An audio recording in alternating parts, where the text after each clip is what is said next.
Good morning, everyone. Nice to see everybody over here on the Friday morning before we just start our weekend. But let me guarantee you, it is going to be an interesting and very insightful day today.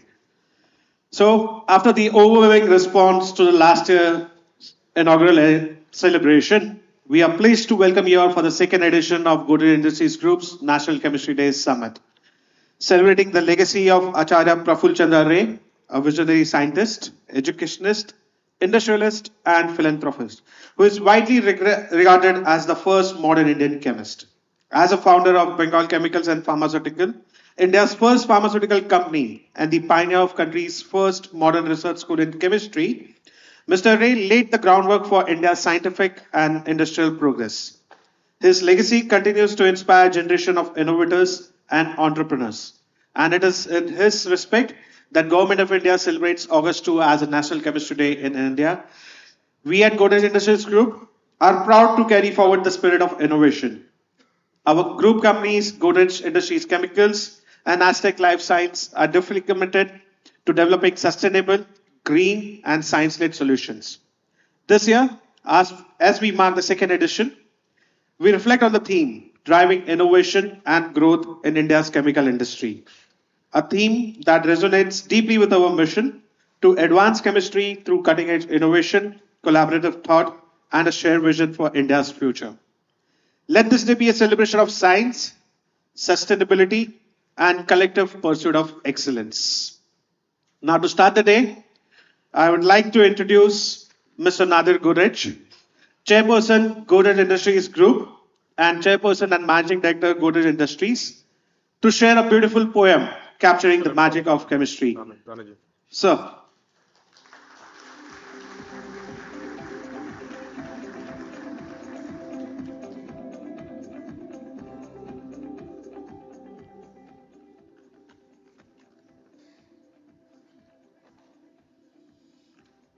Ladies and gentlemen, our labor laws have been such that industry couldn't do much in labor-intensive production.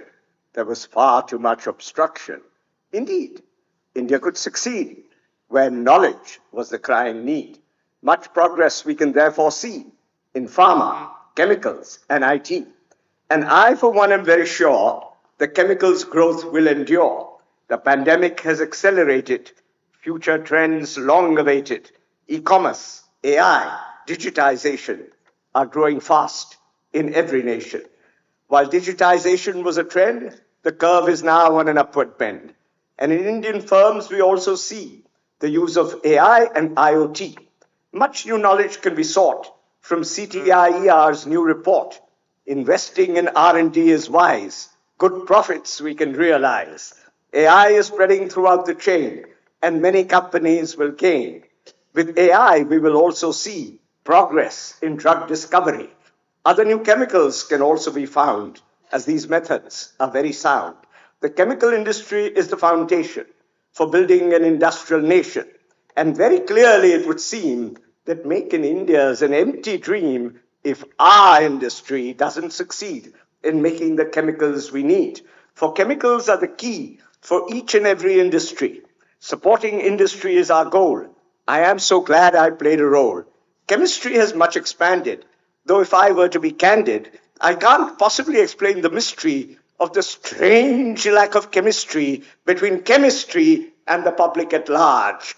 What we need is a new charge of the heavy brigade to show the endless benefits that flow from chemistry, the central science. Alas, the public puts its reliance on a naive faith that nature's best without putting it to the test.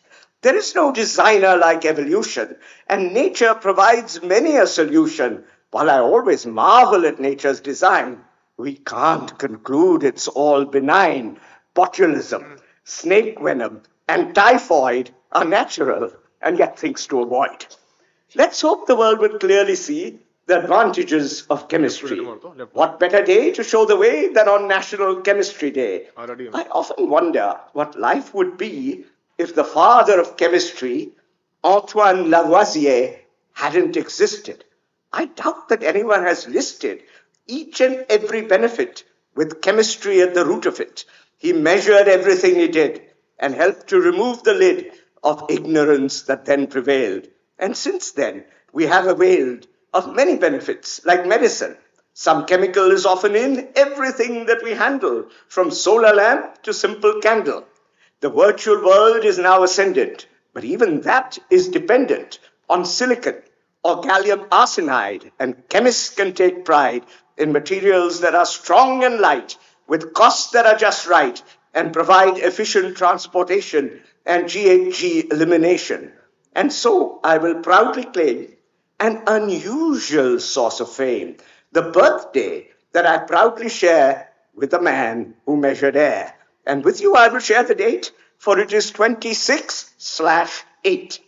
Perhaps it was my destiny to play a role in chemistry.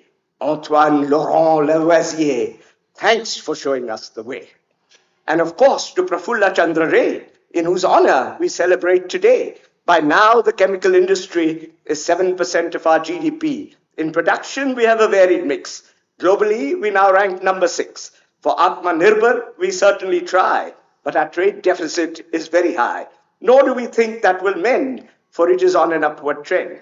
In specialty chemicals, we are strong and have been so for very long. There is no deficit in this field, thanks to the expertise we wield.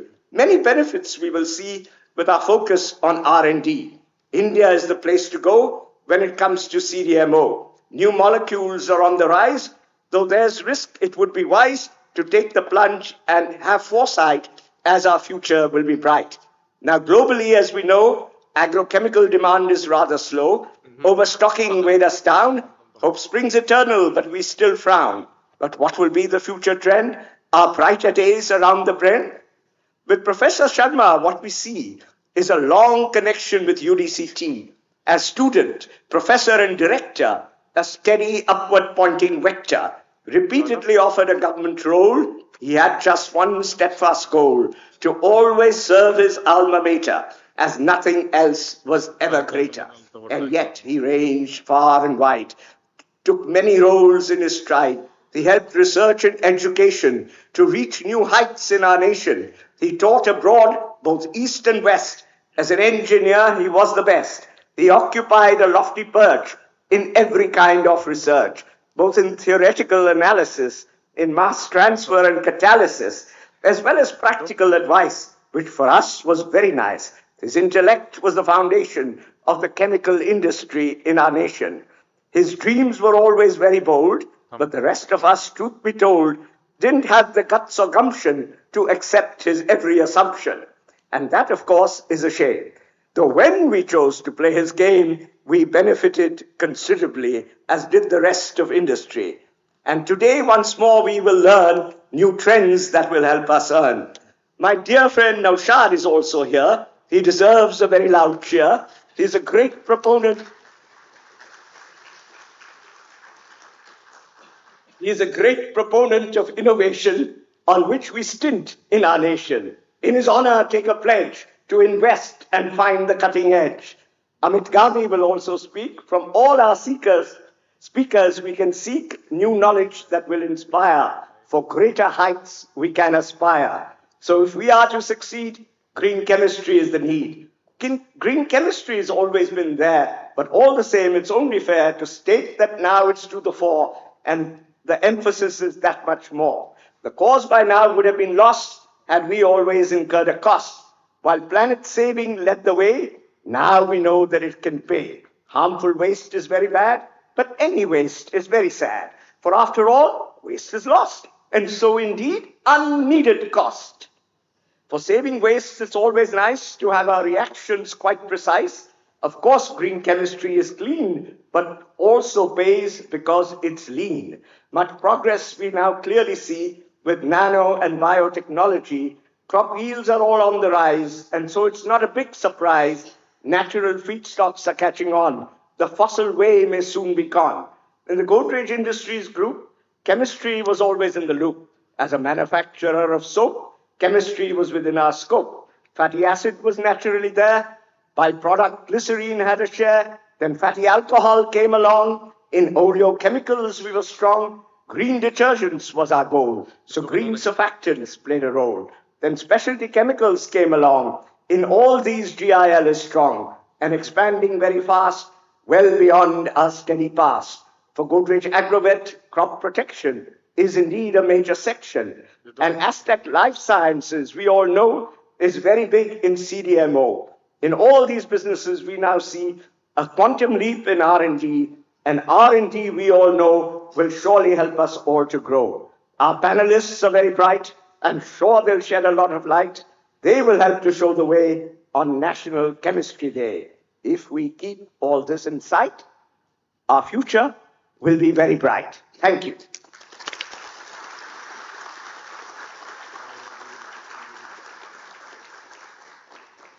Thank you, sir. It was indeed very insightful. Now, I would like to invite Vishal Sharma, Executive Director and CEO of GIL Chemicals.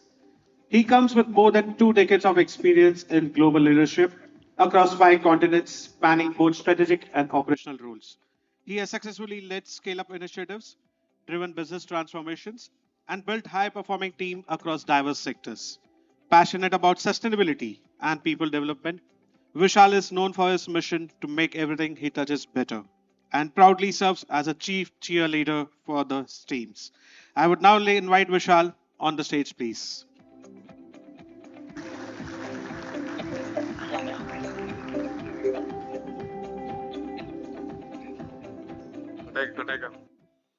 It's always a bad choice to speak after NBG. He has a new poem for every occasion. It's totally unbeatable. And he's covered more than half the points that I was going to talk about actually. So as he was talking, I was reconfiguring my chat. Good morning, everybody, and thank you so much for coming here. I think Gaurav spoke enough about what National Chemistry Day is. I'll tilt um, the perspective a little bit probably to what's going on as of today. Yeah, in this pretty complex world of geopolitics and economics, and I don't know what else I can say. Today's headlines are again a bit different. Yesterday's were a bit different. Day before was a bit different. And this all reminded me actually of a statement made by one of our very early prime ministers, in fact, the first one, Jawaharlal Nehru, who had a fantastic three words: peace through strength. And I'm making that point today because I think this is very relevant in the current context. Now, NBG spoke about chemistry being the mother of science. I call chemistry as the mother of chemicals, as the mother of all materials. Without chemicals, there is nothing. NBG also mentioned if Make in India has to succeed and if India has to become the power that it's looking to become economically in the world, and when you become a power economically, you become a power in many more ways as well. It is going to happen by becoming strong in the chemical sector. He also spoke about the chemical sector being 6-7% of India's GDP as of now. But however, while we may feel good about 6-7% of India's GDP, the fact is we are the sixth largest chemical industry in the world and the 14th in terms of exports. So the chemical industry globally is a $6.2 trillion industry where we have roughly a 260, $270 billion share. I mean, max it out, maybe latest numbers, $300 billion share. Even then, it's very small. We really got to work on this. And when we sit back and think, why is it like that? So, which are the countries and economies which have done extremely well with the chemical industry? I think a couple of things come in mind. Primarily, one, they are the innovators. The ones who have innovated are the ones who've been tremendously successful and built multi-trillion-dollar chemical industries in their countries. One company called BASF alone is a $75 billion business, which is like 25% of India's chemical industry. Just one company. And you take the top five, combined, they are bigger than India's chemical industry. They are innovators. They spend billions of dollars on R&D, on research and development. They create new molecules. I think this is a big gap for us in India. We've not done enough here. We've not invested enough here. Second is long-term thinking. We got to play the long game. We got to make those investments. We got to put that steel in the ground. We have to take those risks, knowing that they may be a short-term cost, but in the long term, we will win, we will succeed. We'll be the ones who are strong. And we got to be bold about this. I think these are the two key themes which if we in the Indian chemical industry follow and move forward with, the next 10, 15 years will be India's years. And if we don't do it, it won't be. And hence you see, if you've seen the agenda of today, the two panels that we have subsequently and the keynote talks that we have as well are focused around these topics. So I hope we have a good session today. Yeah. Again, want to thank all of you for being here.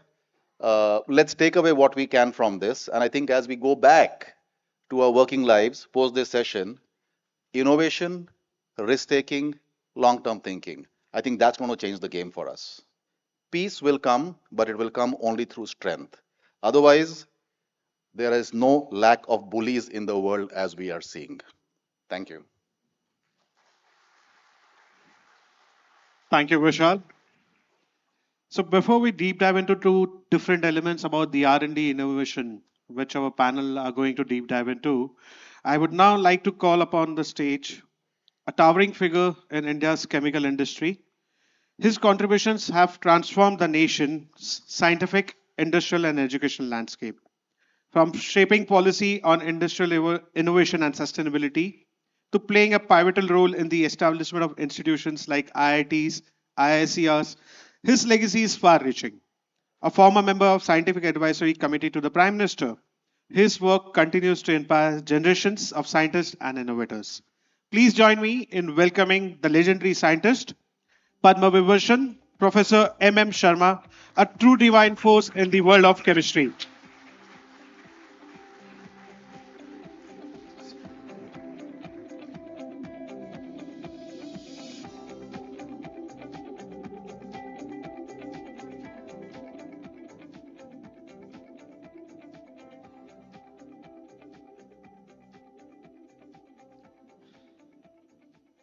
I'm very happy that we are having this gathering today.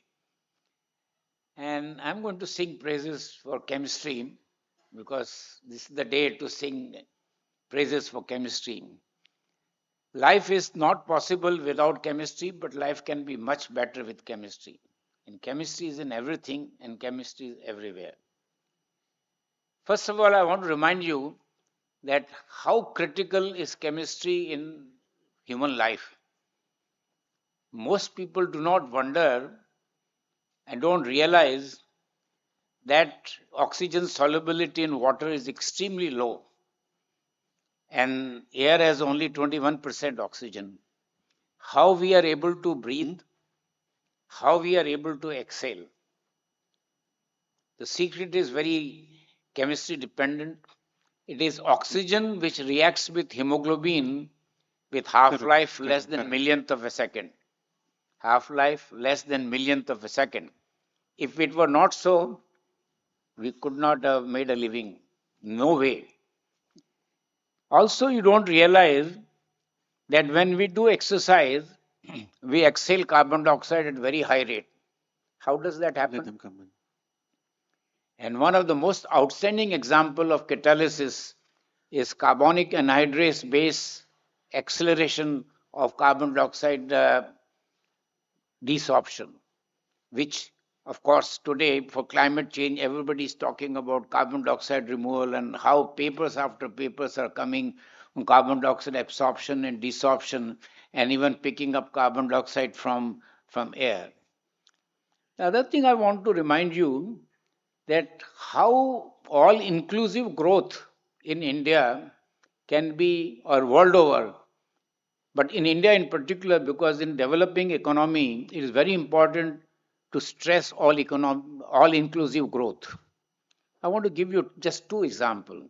Imagine if polyester fiber had not come. Polyester fiber came around same time as nylon.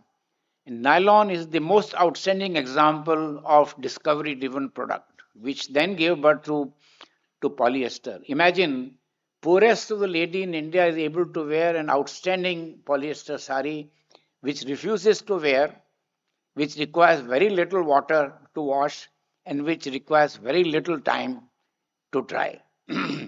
Imagine if polyester had not come, how we would have guaranteed all-inclusive growth. Everybody sports a mobile phone.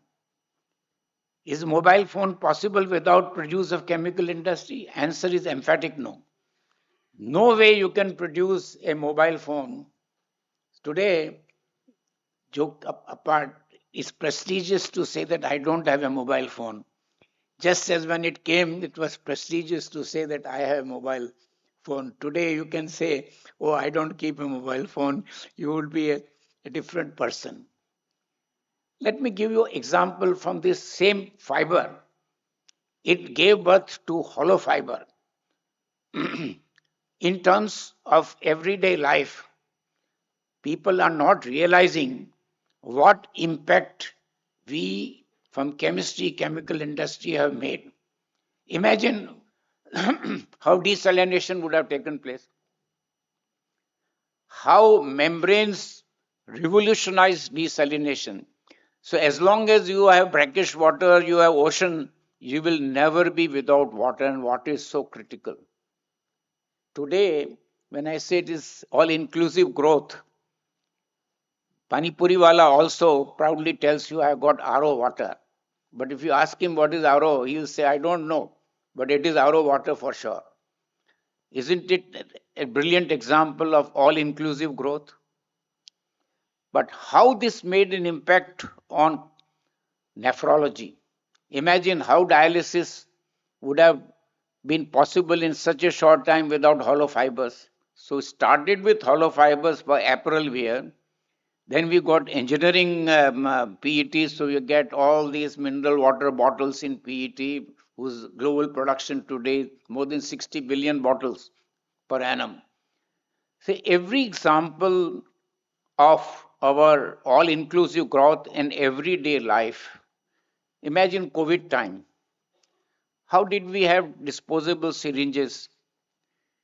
And one thing which towards the end became part of the vocabulary that I have got in this part and that part, PSA, precious swing. Nobody knew the full part, but they all knew.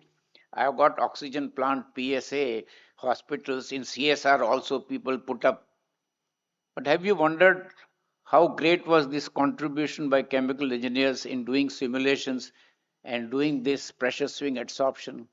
Today, pure nitrogen can be done with pressure. So imagine the reduction in energy consumption when you are making pure nitrogen by pressure swing adsorption rather than cryogenic.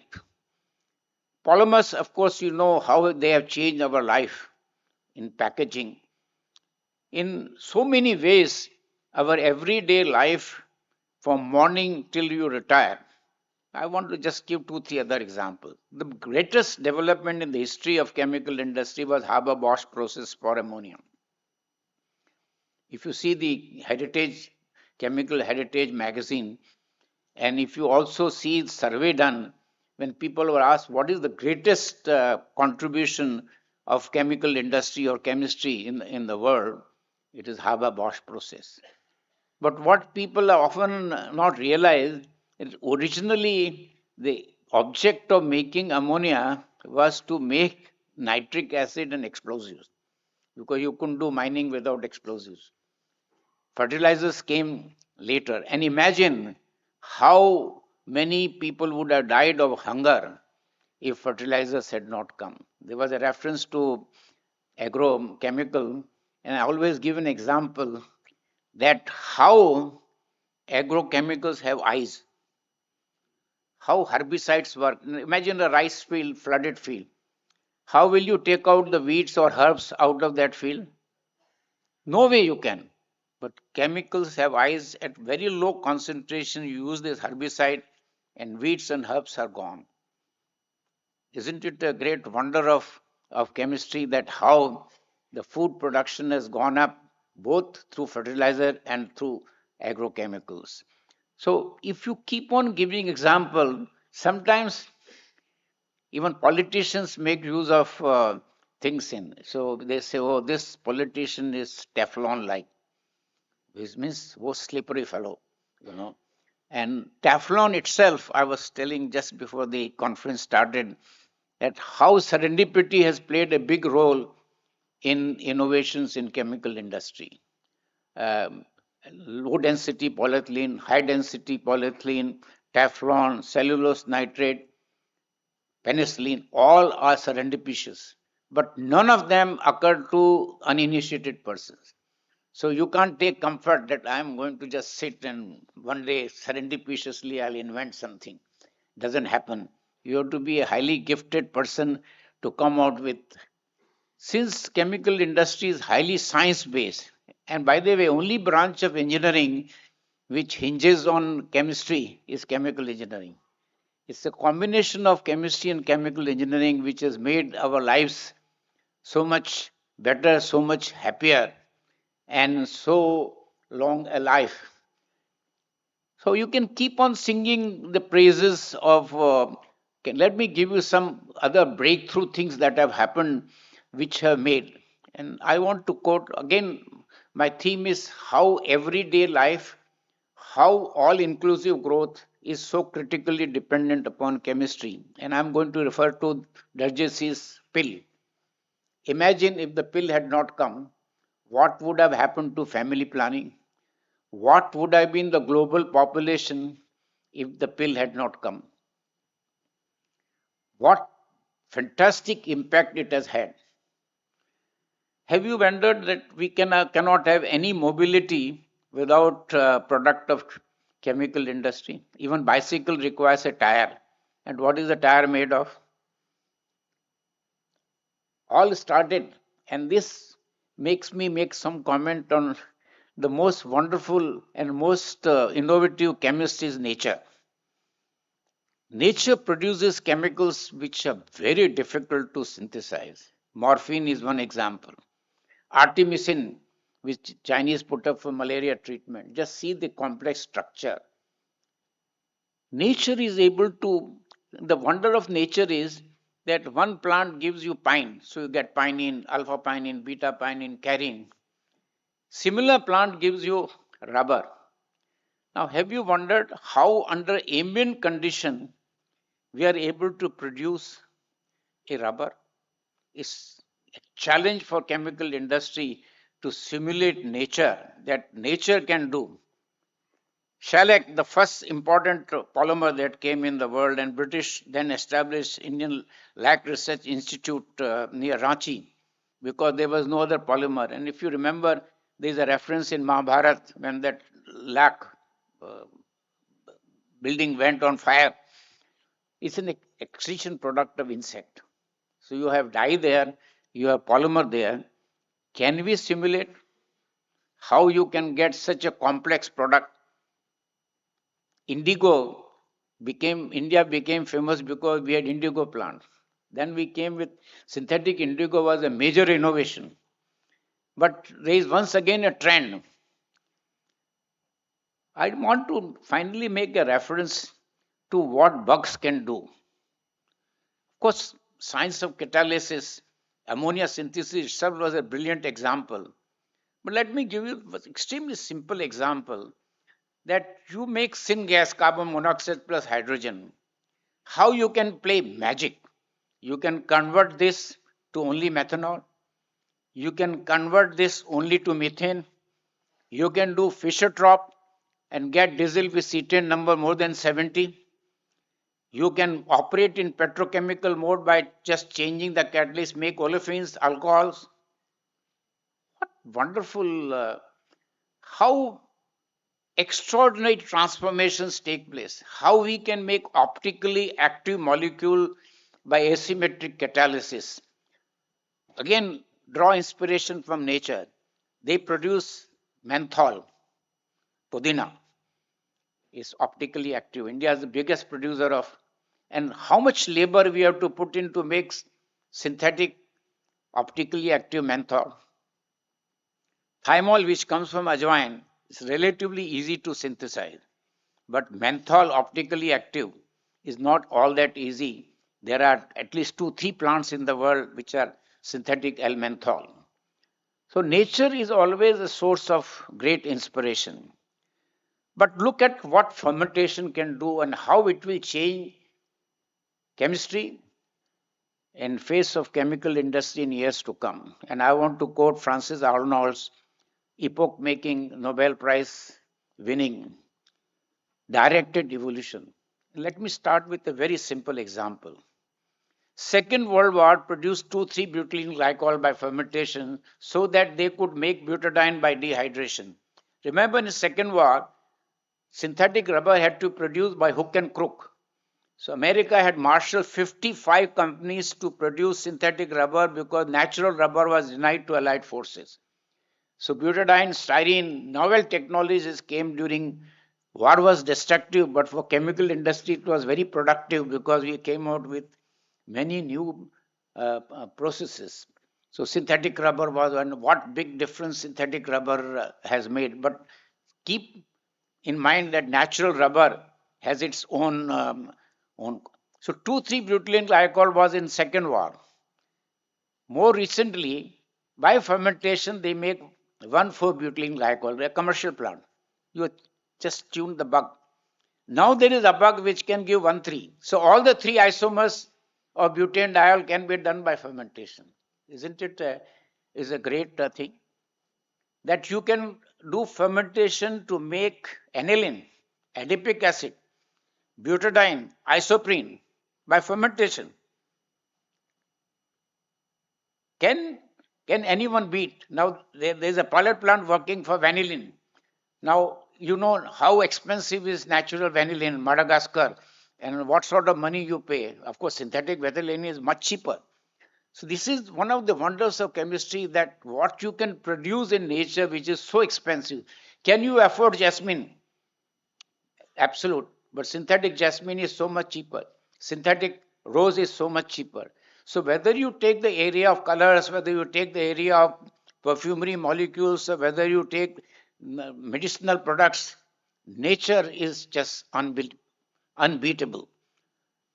Chemistry is so central. Many times they are blamed for pollution. Of course, we must own people who don't run. I said it's highly science-based.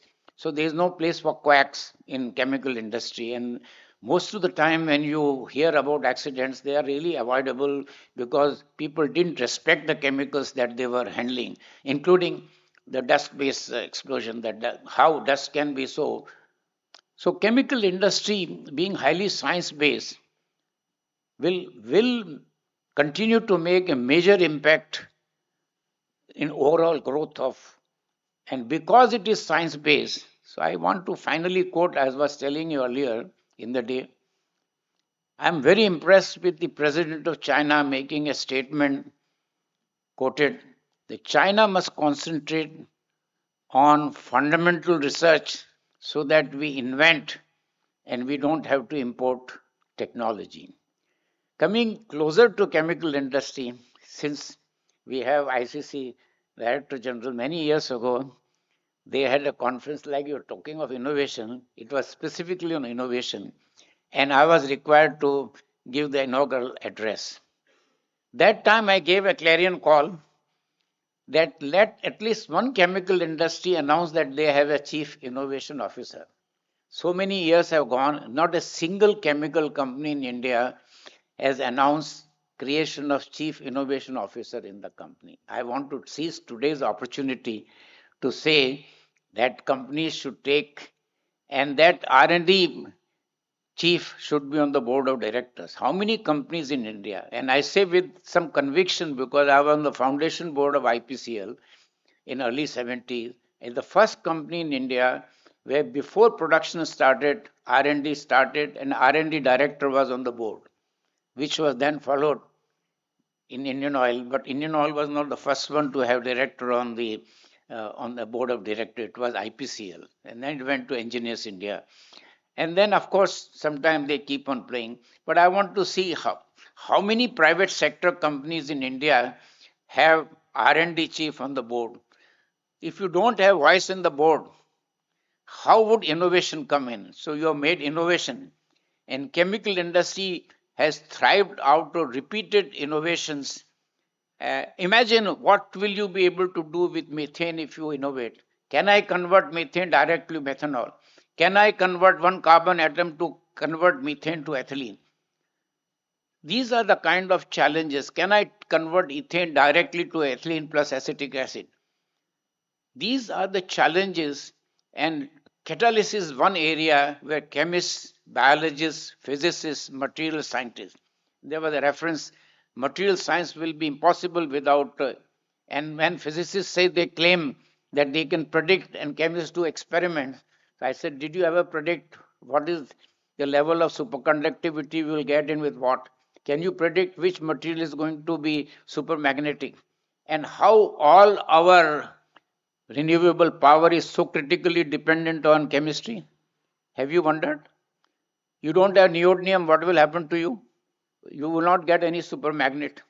If you take wind, all the wings are composites. And today there is a problem when you shut.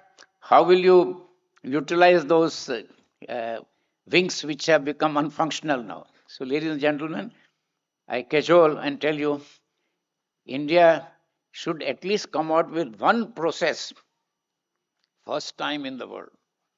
We still don't have a chemical industry, one process which is for the first time in the world. I'm hoping that in near future, one such thing with where I'm associated will be commercial. Wish you all the best today. Have a good day. Thank you, sir. Mm, May I please request you to please stay back? I would request Mr. Godrej to please come on stage and hand us a token of appreciation.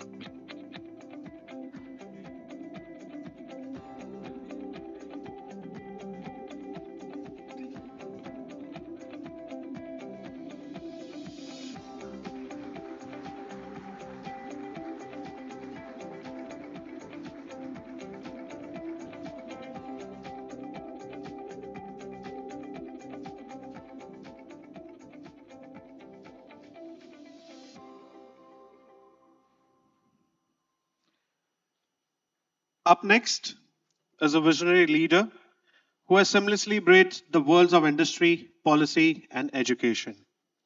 Dr. Naushad Forbes, co-chairperson of Forbes Marshall, is a pioneer in process and energy efficiency in India.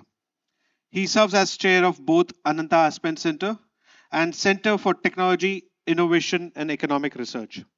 He also sits on boards of several leading educational institutions and public companies. A passionate advocate for innovation and inclusive growth, he served as the president of CII in 2016-17 and is founding member of Nayanda University. He is also a author of the acclaimed book, The Struggle and the Promise, Restoring India's Potential. May I please welcome on stage Dr. Naushad Forbes. Thank you.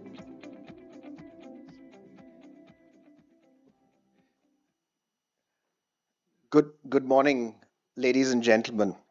It's a real pleasure to be with you today. And thank you very much, Nader, Burgess, and your team for the invitation, for the hospitality, and especially for starting this celebration of chemistry.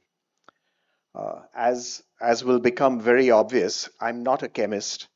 So I thought about what I could say that would be of use to a meeting about chemistry. And I thought I'd cover three things. I always cover three things, as many of you have come across before. I thought I'd spend a little time talking about innovation and its role in economic growth, world economic growth. Then a little time on R&D in India. And then third, a few very inexpert comments on R&D in the chemical industry and the pharmaceutical industry. And I have one slide which I'll use at that point in time. I won't distract you with it now. So let me start with innovation and its role in economic growth. Since the Industrial Revolution 250 years ago, innovation can really be said to have powered economic growth across the world. Post the Industrial Revolution, a few countries, first Britain, then Germany and the US, then the rest of continental Europe, then Japan, and then in the 20th century, South Korea, Taiwan, Singapore, and of course China started to grow rapidly. In all cases, innovation or technical change has contributed over half of all economic growth. So over long periods of time, if you could put the slide up later, please. Just leave that off for now. Yeah, thanks. So in all cases, innovation has contributed over half of all economic growth. And to be a developed country, to be a richer country, innovation will be foundational to that path. It's possible for a country like Bangladesh, with its industry dominated by the garment industry, to prosper and grow, not without innovation. Innovation is still important, but without R&D and without conscious and systematic investment in R&D. But it's not possible for a country like us, with a capital and skill-intensive industrial structure, to grow rapidly over any long length of time without systematic and greater investment in innovation and R&D. So to be a developed India by 2047, innovation will have to be a much more important part of our story, and R&D will have to receive much more attention. So let me turn to R&D in the country next. And there are 3 points here. First, and this, I apologize to all those like Nader and Burgess and others who've heard this often before, because it'll be a repeat. We invest too little in R&D overall as a country. We invest roughly 0.7% of GDP in R&D. That's very low relative to the rest of the world. The world average is 2.1%. China invests about 2.6% of GDP in R&D. So if you compare, for example, R&D in total R&D spending in India and China, China, as you know, is about 5 times our GDP, but in terms of R&D investments, they're actually about 30 times. So the gap is massive. Not only do we invest relatively little in R&D, but the percentage of GDP that goes into R&D has stayed roughly stagnant for the last 40 years. We were at about 0.6, 0.7, 0.8% 40 years ago. We are at about 0.6, 0.7, 0.8% now. Many other countries have moved ahead in this period. South Korea was about the same as us 40 years ago. South Korea is today the world's largest investor in R&D as a percentage of GDP at just under 5%.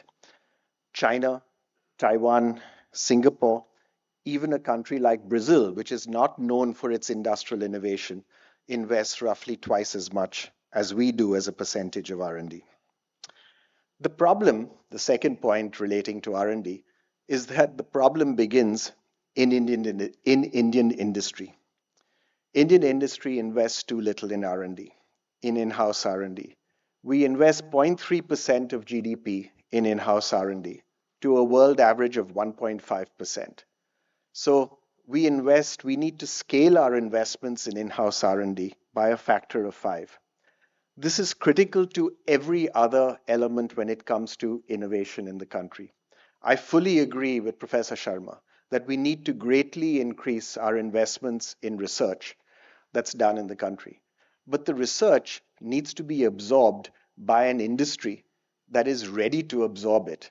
And to be ready to absorb it, we need to do a lot of R&D ourselves. That's what creates the fertile ground for fundamental research to be absorbed. We have no giant investors in R&D.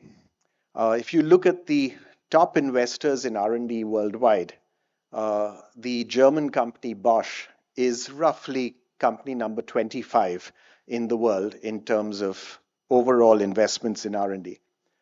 Bosch, the 25th largest R&D investor in the world, invests more in R&D than all of Indian industry combined. So that's the kind of challenge we have before us, and that's the kind of long-term ramp up in investment that we need to bring about. If you look at the 10 most successful, most profitable non-financial firms in India, these are companies like Reliance, TCS, Infosys, JSW, ITC. These are really well-known, successful companies. They have profit ratios that are world-leading.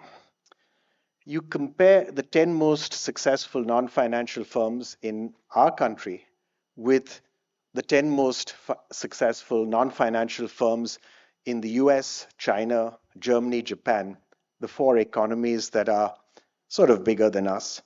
And the comparison is roughly as follows. Our top 10 most successful firms invest 2% of profit in R&D. In China, Japan, Germany, and the US, the ratio is between 29 and 55%. So 2% to 29 to 55%. So huge differences, and it's not because we're less profitable. We just invest less in R&D.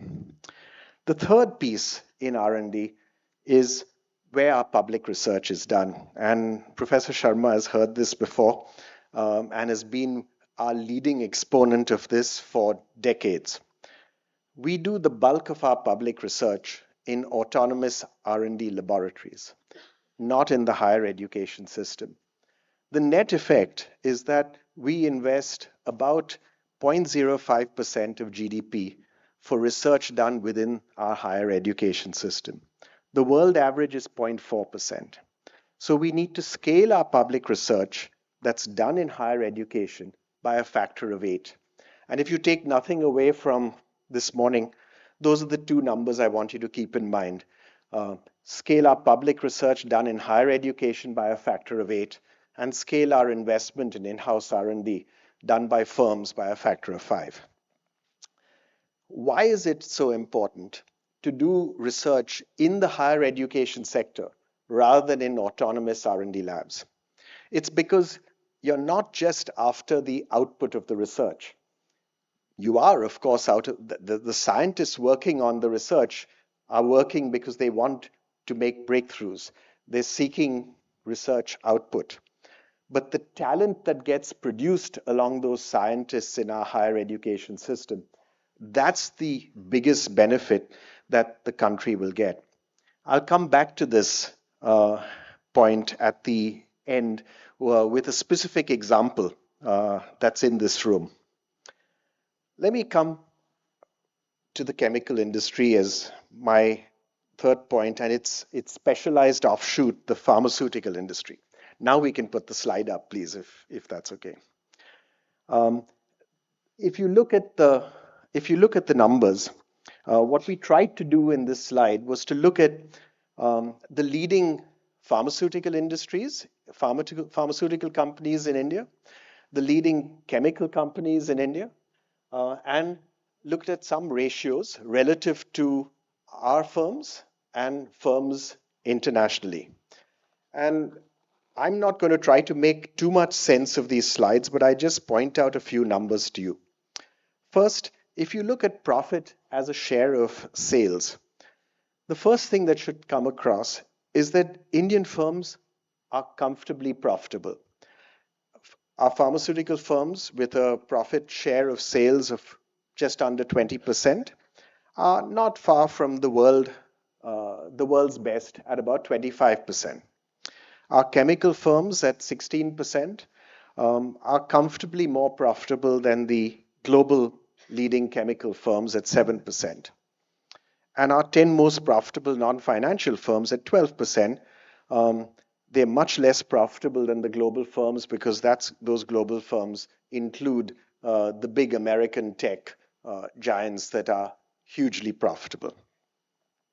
If you look at R&D intensity, our pharmaceutical industry is moderately R&D intensive. It's the most R&D intensive industry in our country, and it's not very far away from the world average. It's 8% to 18%, but 8% is still pretty decent relative to world standards.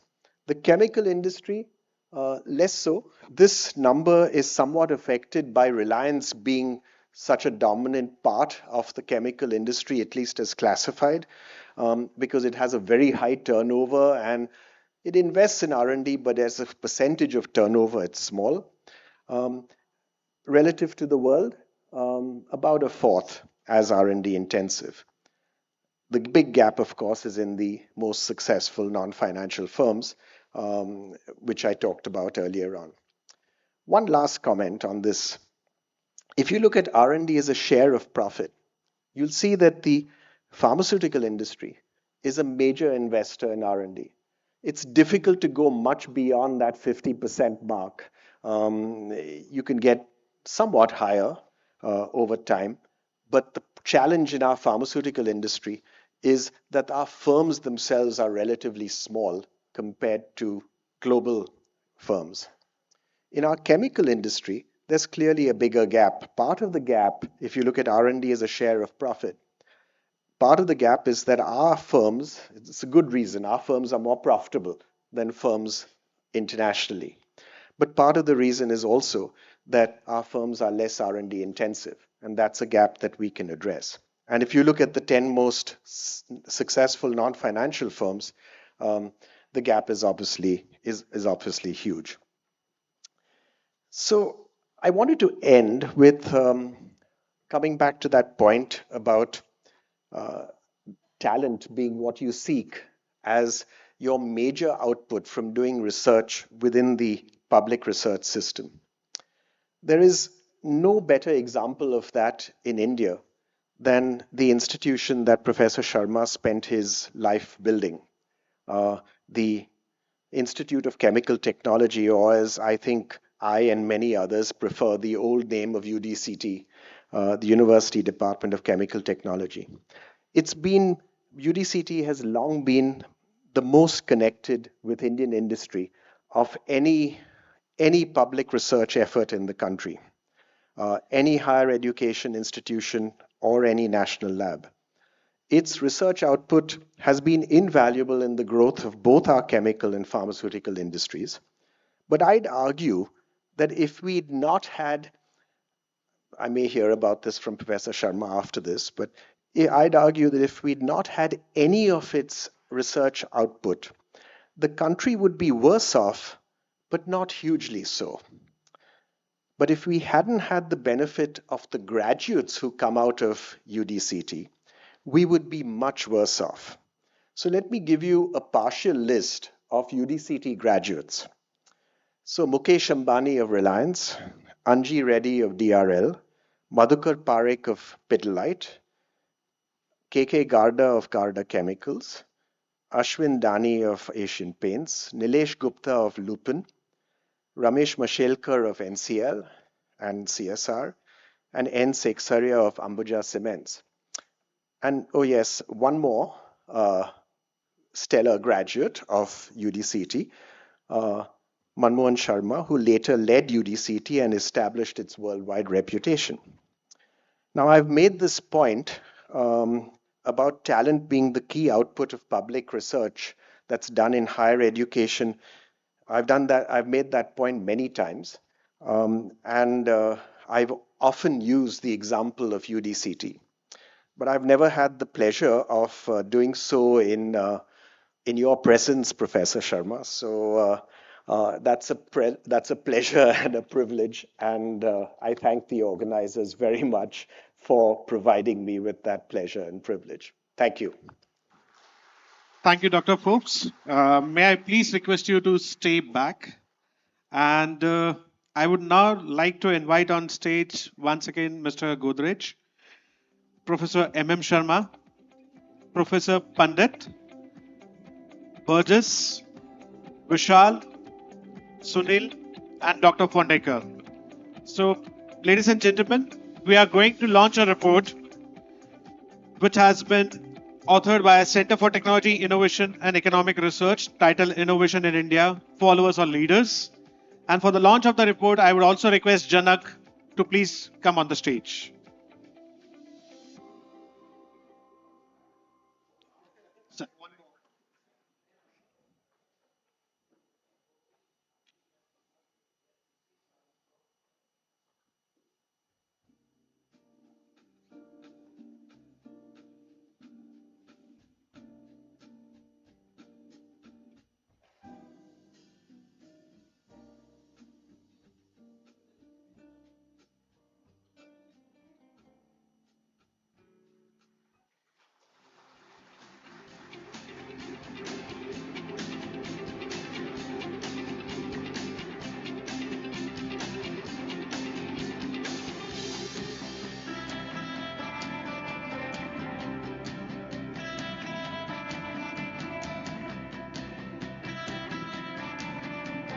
Thank you, everyone. Janak, thank you, everyone. Please take your seat. And Janak, please stay back to share the insights from the report.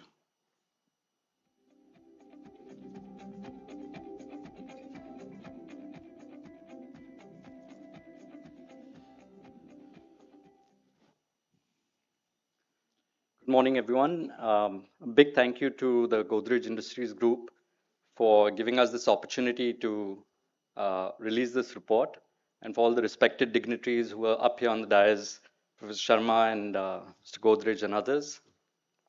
A big thank you to all of you.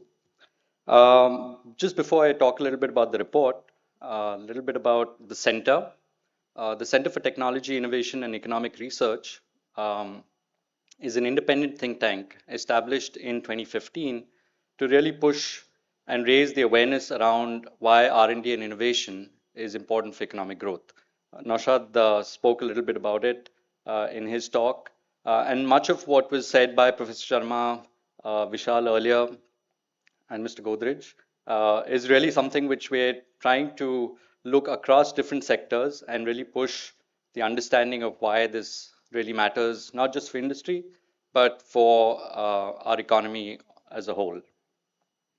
Now, this report is really a call to action for all sectors. While we're celebrating National Chemistry Day, this really touches upon our 10 top industrial R&D sectors. And we've tried to look at what is it that is shaping research today in industry. And the key findings that we find, there are three disruptive trends. One is that given the pace of technology, there is a blurring of boundaries that is happening across industries. So the competition that you're likely to face is not just from the companies in your sector, but also from several other sectors. There are obviously rapid advancements in AI and digital technologies, and companies are at varying stages of how they're adopting these technologies. And of course, sustainability is a big driver for research. We've also tried to look at what is it that global R&D teams are doing in terms of their hiring and how they're building multidisciplinary teams, looking at not just the technical skills, but also what is required today in terms of tracking regulation, building in-house procurement capabilities within R&D, of course, the importance of data science and AI. And so these are, we've gone through almost 2,700 job adverts of global R&D teams to really look at what is it that is happening in terms of hiring. And so this is really a way to inform our industry of what we need to do for the challenges ahead. Specifically for the chemical industry, again, I say I'm not a chemist here. I do have a connect with Professor Sharma because my grandfather was the director of UDCT when Professor Sharma was a student and then subsequently was hired. But that's my only connection with chemistry. I would say that some of the findings in the report touch upon the opportunities in food security, but also batteries. And this is something, given the abundance of aluminium, zinc, pushing for alternate batteries is something which is a call we should really push for and seek funding for. So these are some of the ideas which I hear. This is a broad based view on what all of Indian industry should be prepared for. So we will make this available online. Please do visit our website. We'll share the details with all of you. And thank you. Look forward to engaging with you. Thank you. Thank you, Janak.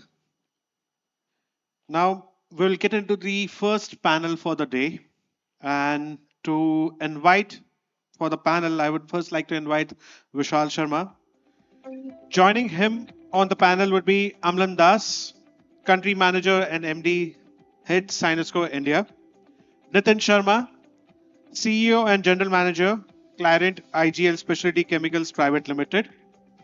Dr. Alok Sharma, Director R&D and Board Member, IOCL. And Mr. Sunil Kumar, President, Henkel India. May I please have everyone on the stage, please?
Hello. Okay. Great. So we'll move to the first panel, and I think we had some fantastic keynote speakers prior to this point, right? Now this panel is going to be focused on competitiveness of the Indian chemical industry. I think as you heard NBG saying, Mr. Nadir Godrej saying, I mentioned that. You heard Mr. Forbes talking about it. I think Professor Sharma spoke about it. Everyone has spoken about this point on innovation and competitiveness. So this panel will be focused on building competitiveness in the Indian chemical industry.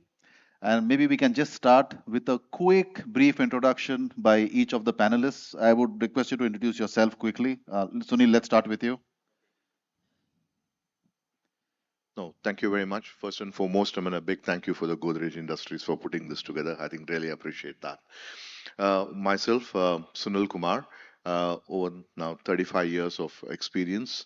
I started off pretty much finishing my chemical engineering in Coimbatore and joined in campus in the Murugappa group, Carborundum Universal. Was there for around 3 years. Then moved to Castrol and was leading multiple roles for 22 years with BP Castrol.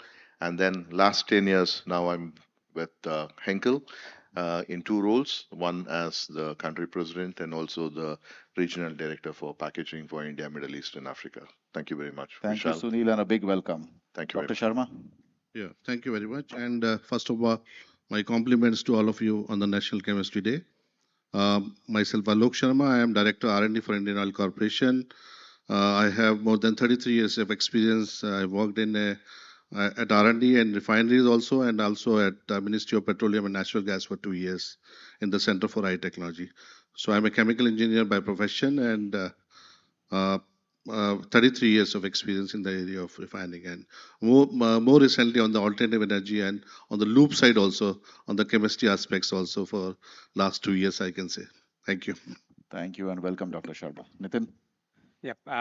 First and foremost, thank you to Godrej Industries and Vishal you for inviting us on this day. Good morning, everyone. Myself, Nitin Sharma.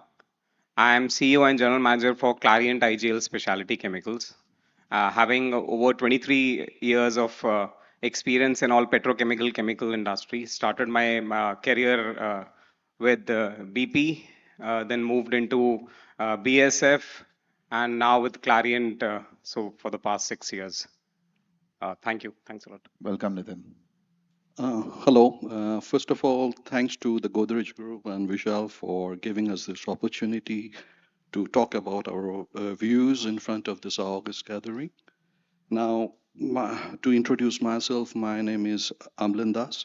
I'm the country manager and managing director of ScienceCo India. But this name might be a bit new to many of you.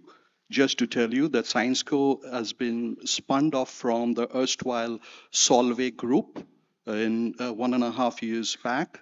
So we say we are a 1.5-year-old company with 165 years of experience. And just to talk about, I am wearing 3 hats in ScienceCo. One is the country manager and managing director. Then I am also heading 3 GBUs, global business units in ScienceCo. And I always ensured that I have a direct link with the customer because that is my passion to meet the customers, because there is the point where you get the pulse of the market. So I am also heading the electrical and electronics market in India for ScienceCo. From training, I am a chemist and an MBA. And I had for 38 years of experience almost, and I have been working with Tatas, thereafter with Bayer, and then with Lanxess, and thereafter with Solvay, and now with ScienceCo, almost 5 companies catering from markets and chemicals, specialty chemicals, rubber chemicals, synthetic rubber, engineering plastics, now specialty polymers again. So it's so whenever Dr. Sharma was talking about those products, those are all a part of our group, and I have handled it. So thank you. Thanks to be here. And thanks for being here, Amlan. So did anybody add up the total number of years of experience on the panel?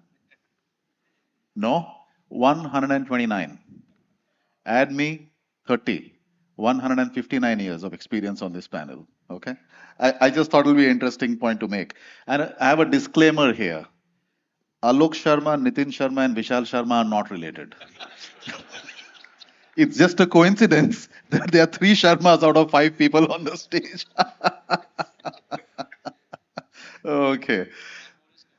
One more is here, but he's not on the stage.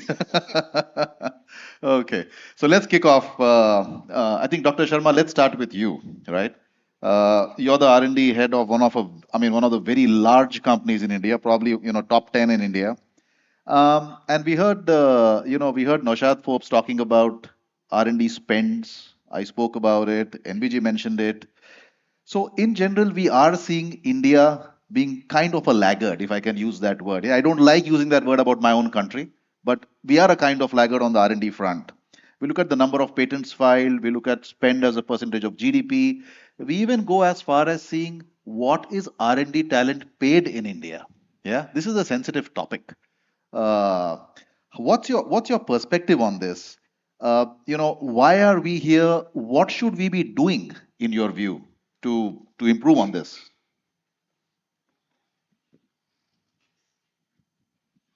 Thank you for this question. And we also deliberate this quite a lot at Indian Oil also.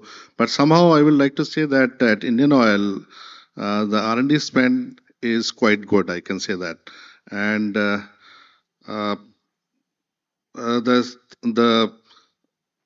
spend on the R&D is basically at R&D we are allowed to take any research topic. That is the freedom given to our scientists.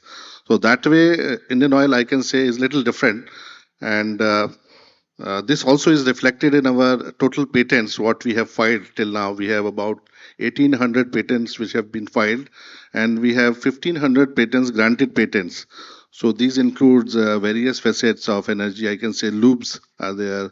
Then we have patents on catalysts. Then we have patents on refinery processes, design, petrochemicals. So we have a number of patents in different areas. Right. So the point which you have made is there are I will say 4-5 different points which I want to make here regarding the R&D basically which is going on in the country and what is lacking. I will say so. I would focus on that. Of course, the low budget in various industries for R&D, as Mr. Naushad also showed that the percentage of that spent on the R&D. Then there are a lot of institutes which are funding, like DST is there, CST is there. So a lot of fund is available from those. But the issue is that whatever projects have been funded, there is no quantifiable output on those. So that is also missing. Somehow the funds are available. People are only doing some academic work for the paper publications. The same is applicable to the academia also, I can say, because most of the work which is going on is for the paper publication, for the PhDs or so there is no quantifiable deliverables in most of the projects. So what we are trying to do now, we are also trying to force that. Even I am a part of most of the committees in DST and CST and other places. So I am seeing that we should have some quantifiable output for every project, so that we can progress well in these areas and we can take these different projects forward. And then some of the issues are that there is a less acceptance of homegrown technologies. That is also a big factor which we are facing. Even we faced initially at R&D, but somehow, as Mr. Naushad also said and professors also said that we have a director on the board. So that has differentiated, because we can push our own technologies now to our like refineries and maybe to the outside world also. So that has helped because we have a position on the board. And expenditure on the patents, of course, people don't want to spend on the patents because though at Indian Oil we have a good number of patents and patent filing is not an issue here. But most of the companies also see that whether we can file a patent, because the expenditure on the patent, once you are filing Indian patent is okay. But once you go for outside patents, they are very expensive to hold these patents. So that also is an issue. And as far as The manpower, you said that about the investment on the manpower. So that way, I think Indian Oil is quite good, and our attrition rate is only 3 to 4%. So that way, we are not facing that problem at least right now, and people are quite happy and they are satisfied in the work which is being given to them, because a lot of new things are also coming, and moreover, the current areas which they are working, so we are able to do a good work and support our organization as well. Right. So probably the most important takeaway from what you said Yeah. is objective oriented R&D work. Yes, You and know, not R&D for the sake of publications and papers. yes. So You know, that is, specifically, but trying to lead towards a quantifiable objective, which probably leads to commercial success for the organization in the future. yes, and academia industry collaboration has to increase. Right. So that is also, I will say. Yeah, that's a Yeah. academia industry collaboration. I think again, if you look at the leading R&D oriented economies in the world, we find that there. We find a lot of research, new developments, innovation. That empirical research is actually being done in educational institutions, and industry collaborates there very well. You know, I was in Europe recently for a biotech conference, and we, nearly 20% of the stalls there were actually universities. They were not industries. Very interesting. We typically don't see that in India. So a lot of opportunity there as well. Thank you, Dr. Sharma. I think that was, that was a very good insight for all of us. Nitin, if I can come to you next. So you as a company, Clariant IGL, it's a large global MNC and a pretty large Indian company as well, which has a joint venture together. And you're the only company in India actually which is actually producing green ethylene oxide. Yeah. So in a way, it's very nice that your company is really focused on sustainability. At the same time, we are also aware there have been challenges there. It's not really been easy to drive commercial success there. So how do you look at this subject of green chemistry? And do you think there's an opportunity for Indian chemical industry to actually think about green as a differentiator as we compete globally? Thank you, Vishal, for the question. So I'll start with where Mr. Nader left green chemistry. I'll start with the global context and then move to India. So the global trends actually are driving the need and demand for green chemistry. The global population is expected to grow to 9.6 billion by 2050. And it is estimated that we'll require 3 planet Earths to sustain our current standard of living. Now, as per IPCC, which is Intergovernmental Panel on Climate Change, we have until 2030, before which the climate change becomes irreversible. And as per the reports, if we continue with our current commitments, there would be the global temperatures are set to rise by 3.2 degrees centigrade by the end of this century. The chemical industry, especially via green chemistry, is central to providing solution to global challenges of resource scarcity and the climate change.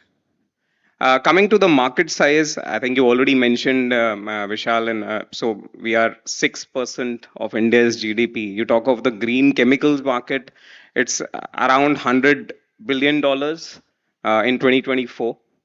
It is set to grow at a CAGR of 9.6% and reach $210 billion by 2032. Is that a global number or Indian number? It's a global number I'm talking of. Right. Yeah, I'll now come to the Indian. So India, I think we still have a long way to go, but we can do many things because of the ecosystem that we have currently and the way the government is trying to pivot. So that we can have significant differentiator when we are coming into this green chemistries market. I think yesterday I was in Chemtech, Chemixil. We were discussing, I think Dr. Pandit was also there, where I, along with other chemical industry leaders, MSMEs, we were talking of what would be the next or the new frontier for us. See, China has already developed themselves. If you talk of bulk chemicals, base chemicals, they are way ahead. I think Dr. Pandit would agree with me. Their capacities are 4 times actually right now the global demand. And they are not even running 20-25% of their capacities. So for India, I don't think so that would be the growth area. Our focus now should be more on specialty chemicals. Our focus should be on green chemistries, where the government also is through their initiatives supporting this. So we have the national green chemistry mission, which is already supporting R&D in green chemicals, agro-based products, biosolvents. Uh, then the regulatory framework, if you talk of, the government is already pushing the chemical safety and manufacturing rules, which actually will be supporting and favoring a regulatory environment which pushes the green chemistries. For me, there has to be, like my earlier presenters were also talking about, deepening the R&D investments. So I think that would be one of the key topics. So I think the number which I correctly remember is 5x, right? The investments that we have to do. We are just 0.3% of our GDP spending into R&D. So that definitely needs to increase on via the industry, academia partnerships. And if you talk of, India is already talking of net zero by 2070. Yeah. So we already have a whole ethanol blending program, a very good example where the industry, the government came together, and we are already at 20%. See, the earlier targets were by 2030 we have to achieve 20% ethanol blending. We are already in 2025, we will be achieving those. We already have SAF, which is Sustainable Aviation Fuel. So if we come together as an industry, as government, I think the ecosystem will also be supporting.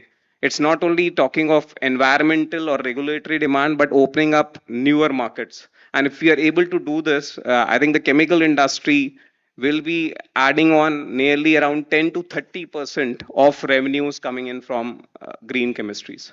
Okay. So it sounds like in one word, your answer is yes, we should focus on green chemistries. But you also said, as we've all discussed so far, the focus on R&D needs to improve dramatically. And this is not 1x, 2x, it's like 10x probably. Fantastic. Thank you, Nitin. Amlan, if I can come to you. Now, as Amlan mentions, the company that he represents, ScienceCo, all of you would have heard of a company called Solvay. Solvay demerged into two paths. One they call as the essential company, which remained as the old Solvay, and the specialty business they spun off as a new company called ScienceCo. Yeah, that's just to give you all a background. So, Amlan, I guess the question to you is, the chemical sector in India is being hyped up a lot, yeah, and I think rightfully so. We've got the talent, we've got a raw material base, there's a large population, large domestic consumption economy as well, and we see, I personally see two kinds of perspectives from MNCs. One, I see a lot of multinational companies saying, hey, we want to get into this market and we really want to take advantage of this large population. And we also want to take advantage of India as a, good competitive manufacturing location. And on the other hand, I see MNCs also saying, this is a very complex market.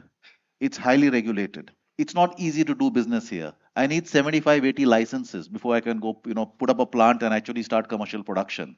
And even then, it's a difficult, highly competitive market.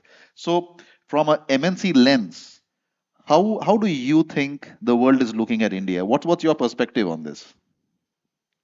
Well, very, very pertinent question. First of all, MNCs really think India is one of the brightest spot amongst all the gloom and doom that are happening in the geopolitical situation across the world. At least I can assure you, my company, ScienceCo, they think India could be the next China. And as a result, just to give you an example of perspective, our CEO, Dr. Ilham Kadri, who is also chairing the International Council of Chemicals, is in India this year already twice and coming for the third time to India in October. So that shows what ScienceCo think about India and the importance of the country. And why not? India is the fourth largest economy. By 2027, it will cross Germany to become the third largest economy.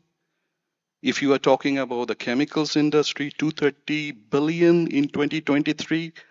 And if I refer to the Niti Aayog report, they are talking about 300 billion by 2030 and 1 trillion by 2040, growing at a staggering rate of 9.6%. That is the projection of Niti Aayog report, opened up only, I think, published in April, May.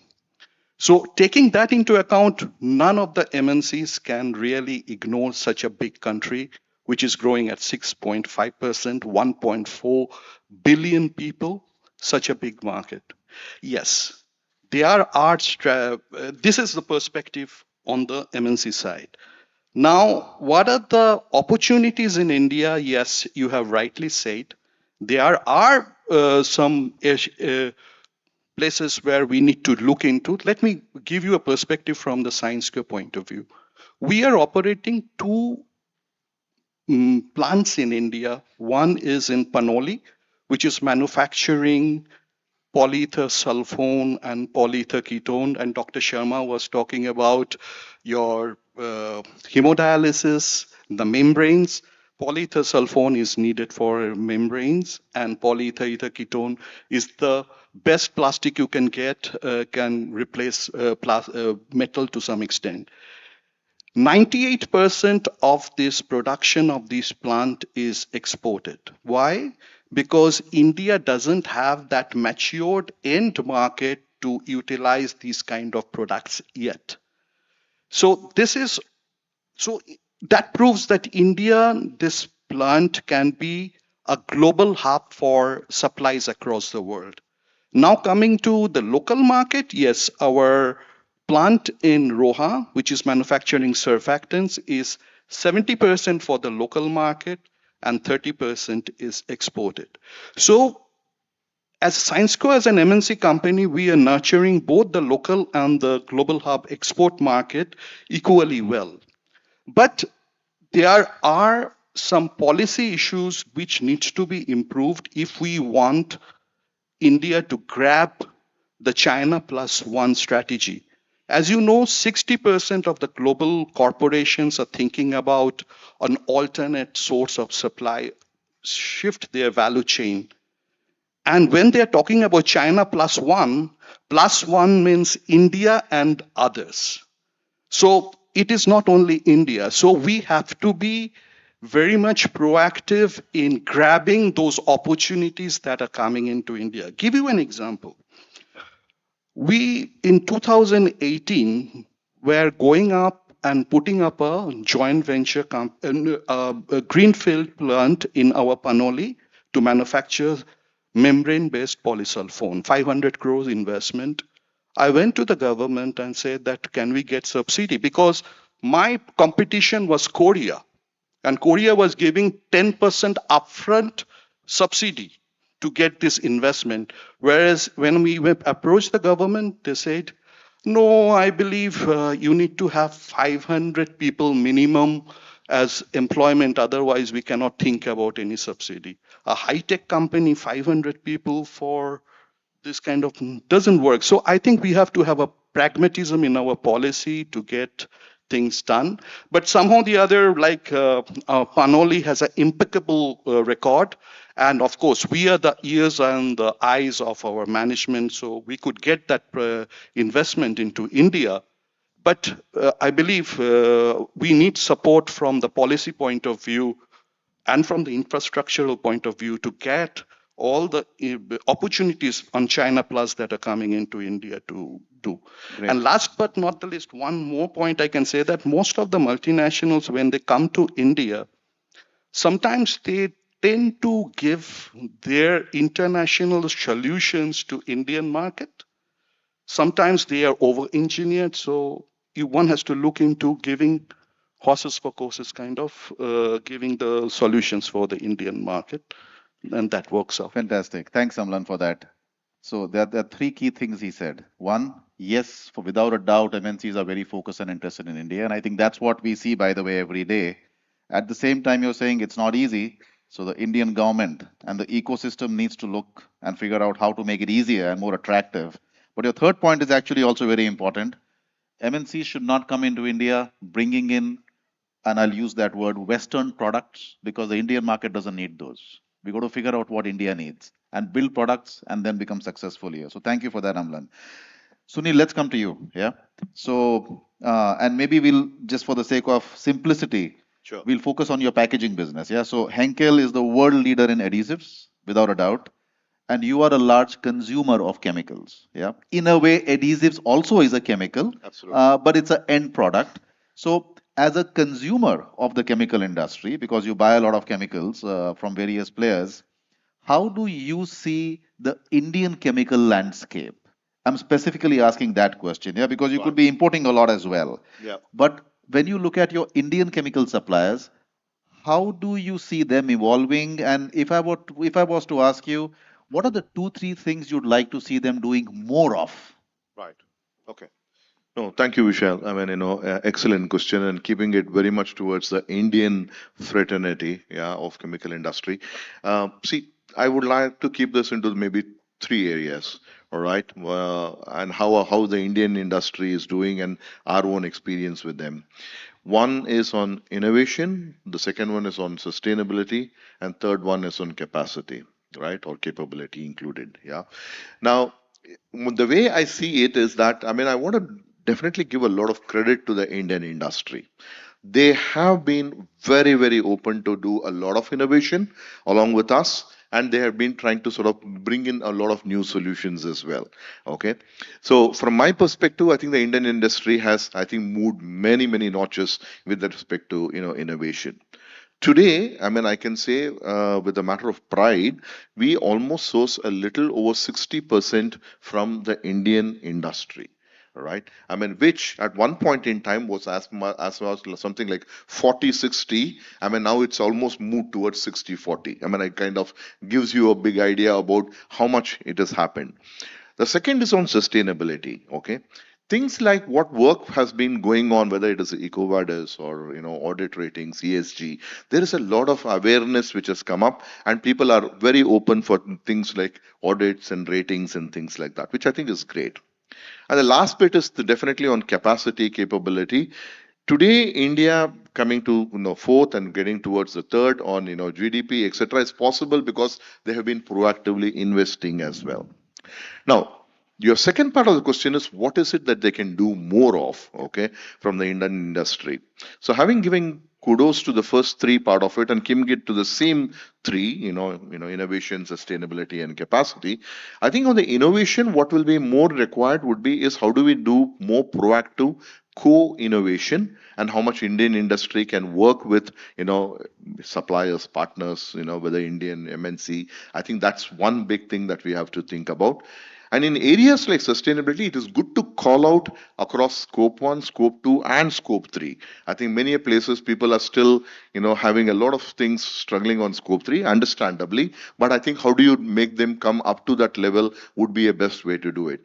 And on capacity enhancement and capability, I think we need to take it towards world-class standards so that we are able to keep this towards global leadership, global excellence. And when you say world-class standards, that's in terms of product quality or that's in terms of the manufacturing ecosystem that they have? I would rather say both. Okay. I mean, because I think we need to invest in a lot of, ecosystems which are world class, which would also help in, bringing the quality at the end of the day, which is going to give us global. Would you include reach. safety in that as well? Completely. Excellent. Okay, super. So there are three things we are hearing him say. His message to all Indian companies is partner with me more closely, continue the sustainability journey and see how you can do better. And third, see how your manufacturing ecosystem, your infrastructure can actually be world class. And he's included safety in that, which I think is very important. Yeah. It's very unfortunate. I think last 12 months, if you see, there's not a single month when we've not heard of a chemical explosion, a chemical incident somewhere or the other in the country. So that should be area of focus. Thank you for that, Nitin. I think fantastic answer. Thank you. Sorry, Sunil. Nitin, let's come back to you. So we heard about policy from Amlan, right? And we hear this from other companies as well. If there were two asks you had from the Indian bureaucracy, I won't say government necessarily, okay, the Indian bureaucracy, what would those be in terms of policy frameworks to make it easier? Okay. So to be very honest, the Indian chemical industry is burdened with a lot of compliances and regulatory delays, which slows our pace. And for me, if we are looking at unlocking faster growth, it has to be a multi-pronged strategy. Firstly, addressing our environmental clearances, our regulatory framework. We need to have a much more faster, we need to streamline the processes, have a fast and transparent mechanism with dedicated audit teams and empowering the ESCs so that you reduce the bureaucratic delays. Second is I already mentioned on R&D, skill development, and all. I like to also highlight we need to enhance our testing infrastructure, accreditation infrastructure. There are very few laboratories and accredited labs who can provide licensing, authorities who can provide licensing to so that we can match global standards. That is another area I think where we need to really work upon. Be it government, be it academia, these institutions, so that the licensing process also hastens up. Thirdly, I think we are already talking of, Sunil also mentioned, safety would be paramount. We are already now looking at upgrading our safety regulations to somewhat like a REACH framework, where we are no longer just looking at the usage, but we are also looking at chemical feedstock itself. So this alignment with global standards will boost our exports and would actually uh, help us in growing at a much faster trajectory and reach the coveted 1 trillion mark by 2040. I think that would be the key that I will say. Okay. So, Lastly, yeah. just one more thing with the current environment. I think our government should be able to negotiate a more industry friendly FTAs. The kind of environment we are in, I think FTAs need to have industry friendly provisions. Specifically for chemical industry, it should be tariff quotas as well as duty exemptions on critical feedstock. Yeah, if we are able to do this, I think. Fantastic, Nitin. Thank you. So all the media here, and I met a few of you already, please make sure you're capturing this. Yeah.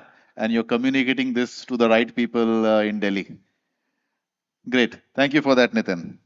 Sunil, let me come back to you. So if we want to become a powerhouse, a chemical powerhouse at a global level, not just at an India level, right? Because if we have, I mean, a trillion is still far away, but even if we have a $500 billion, $500 million aspiration, $500 billion aspiration, it's not going to happen only with the domestic market. We'll have to become a competitive global player. So how do you think, what are the couple of things you think Indian industry needs to do to integrate better with global value chains so that we can actually have consuming industries at a global level looking at India as a very credible long-term supplier and partner? Clear. No, very good one again, Vishal. I think I would start by saying that, I mean, how do we shift our leadership mindset? Okay. I think it starts with mindsets. And again, keeping it from the continuity point of view of what I started off earlier, and just to keep it sharp, right? Innovation and sustainability. Just taking two pillars, right? And what is the leadership mindset shift that we need to do in case we have to be, playing in the global value chains? Now, if you take things like, innovation, as I talked about, right? I think there is a big need for us to think about it right from the top. I mean, I think our top leadership and the top board, it doesn't matter whatever is the executive committee, how much are we really trying to invest time, energy, money, I mean, and money is one part. We spoke about it earlier on percentages, but I also talk about what's the time that everybody is investing. Now, if you had to do a leadership matrix or a cut about saying that how much of time is being invested versus, how much are you going to be down the line operational, I think the transformational innovation time that the leadership needs to give is much, much higher, right? And I think that would be one big thing, because that helps us to really understand global value chains, because they are extremely difficult, challenging, rigorous, changing, volatile, many things happening together. So I think we need to do this from the top. Then you bring the culture. I think, that's how you really drive culture, and that change mindset and agenda starts flowing through the entire organization. And then at some point in time, I think, it could start becoming more ways of doing business as a regular day to day. But I think we are not there. Okay. So for me, that big change would be is from an innovation standpoint, something in those lines. On sustainability, as I kind of talked about earlier, even for me to take the example of Henkel, now we have called out as part of our 2030 sustainability framework very clearly a 2045, scope 1, scope 2, scope 3 targets of achieving as per, 90% of SBTI targets. Now, the first thing is to derive clarity saying what is it that we want to achieve with some timelines, and also have interim timelines in that what do we want to achieve in 2025, what do you want to achieve in 2030, and things like that. I think this would start really aligning people to say that, okay, this is a target we want to achieve, this is where we want to go. India, we have a target of 2070, yeah, very clearly, but each of the organizations needs to call out what is their numbers and then start bringing it down to everybody, and they start living it. And that's how you are able to, attach to the global, value chains. Just to keep it to these two examples, Michelle. Thank you, Sunil. I think that's very sharp. So you're saying innovation, but not just innovation, you're saying the leadership focus itself. And you specifically mentioned how much time is being spent on transformational innovation by leaders. I think that's a brilliant point, because we do a lot of Me Too stuff and a lot of copycat stuff. The transformational innovation is probably very little out there, but that's what is really going to change the game for the future. And sustainability naturally, because if we want to become a big exporter, you can't ignore the West. And we are seeing, for example, the chemical industry in Western Europe is kind of getting wiped out. Yeah, it's becoming unviable for them. UK is going to see the last chemical plant leaving or closing down mid next year. That's an opportunity for the Indian chemical industry very, very clearly. So we got to focus on that as well. I'll actually add another point, which I personally believe the Indian chemical industry can do much better at, and this is sales and marketing. I think we are very distributor dependent, and we somehow sell our products like commodities. We don't really value sell. I think this is an area again where the industry can get much better at. My personal view. Yep. Great. Thank you, Sunil. Amlan, if I can come to you, and then I'll come to you, Dr. Sharma. So again, large MNC, you're looking at the whole world. Is there any global trend that we sitting here in India are probably missing or underestimating at this point in time that we can probably latch on? Okay, first of all, I think Indian chemical industry is run by the stalwarts, and they keep a track of all the global trends that are there. So I think they are addressing them for sure. From the MNC perspective, all I can say, MNC sitting in India, I can say that grab all the opportunities that are coming out of the China plus one. 60% of the global corporations are shifting from China elsewhere, and these opportunities will come and they will decide. So unless and until we have proactive policies, we will be losing those opportunities. Having said that, the major point which I would say needs to be noticed at is, once again, lots of talk has been talked about, is the green chemistry. The green chemistry is certainly the point that in European market, in US market, I think sustainable solutions and green chemistry are required. Our customers are asking for, they have a sustainability target, and they want us to supply material which are green in nature so that we can help them to achieve their sustainability targets in the near future. We have close to 70 R&D people working in our R&D center in Savli in Gujarat, where we are this green chemistry is one of the major area that we are working on, giving sustainable solutions, taking into biopolymers, biomonomers into it, and looking into. So I believe unless you focus on this area, it will be difficult to, because we are now on 3.5% of the GVC, the global value chain of chemicals. We want to go to 6%. That means we have to export lots of material. And if we have to export material, that means we have to give material which are conforming to the European standards. If I have some time, I will give you one example of it. A quick one, please. That fluorochemicals, who are into the fluorochemicals market knows that PFAS, perfluoroalkyl substances, are banned in Europe. And the regulatory authorities came and said that after 2026, no PFAS. That means fluoropolymers will be banned. And this was a regulatory authority who came up. Thereafter, we had to, along with the automotive industry, had to say that if PFAS, that means a rubber called FKM, if it is banned, there will be no internal combustion engines. So they understood, and they said by 2030 you have to take out the PFAS, but you cannot use PFAS in your food contact items. So these are the stringent regulations that are coming in, and unless we are geared up, we will be losing out the market. Thank you, Amlan. So green, sustainability, and prepare to comply with the requirements of those markets. Yes. Yep, I think those were your key points. Great. We'll come to the last question now. So, Dr. Sharma, since you've been a stalwart in the industry, if we were to build a 2040 vision for the Indian chemical industry, yeah, in alignment with the vision for the country itself, what are the two pillars you would say absolutely must be there? They are a must have.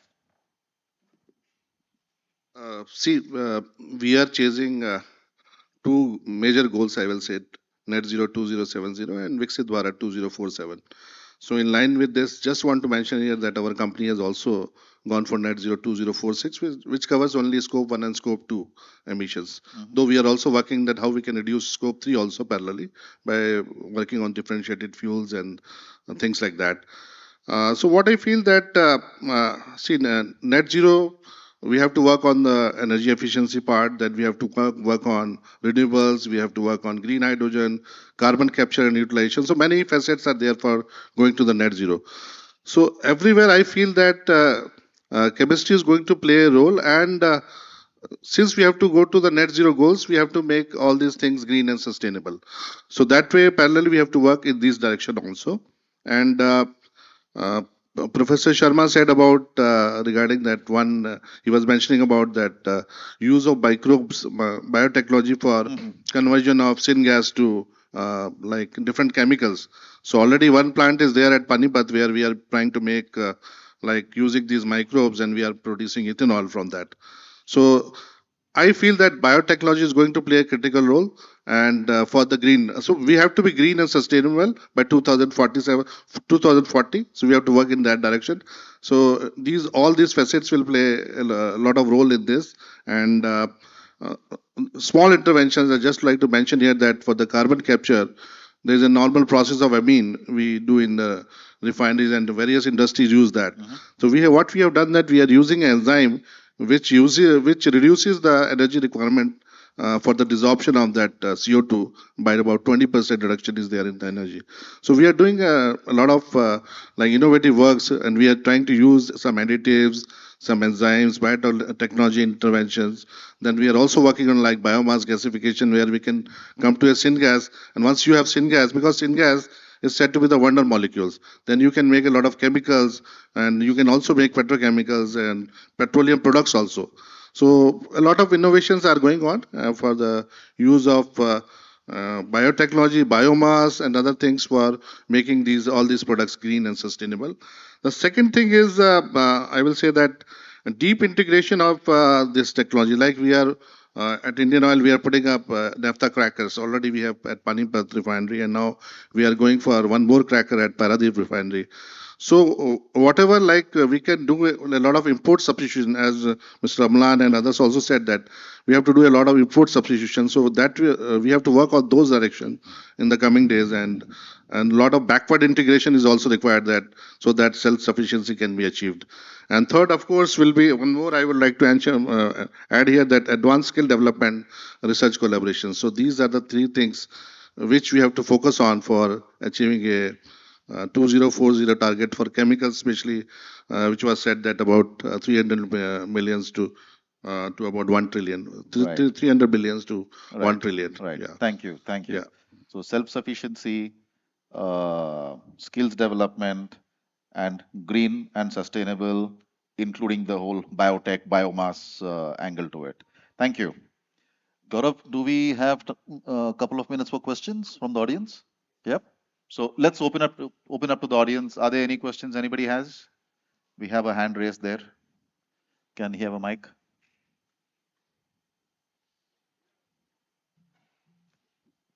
Yeah, hi. So my question to the panelists is that how can Indian chemical companies attract and retain the right technical talent, if they were to lead globally and build on their technical expertise? Who'd like to take it? Sure, Sunil. Maybe a very quick one is, I mean, how do you attract talent and retain talent in the industry? I would kind of say today it is also coming down to what's the experience you're able to give it to our people. So, amongst many things, people are looking for, I mean, are you working in an organization which is giving you enhanced empowerment? I mean, could be one of the angle they're looking for. I mean, let's keep financial as one part. I mean, let's say it's kind of taken or given, right?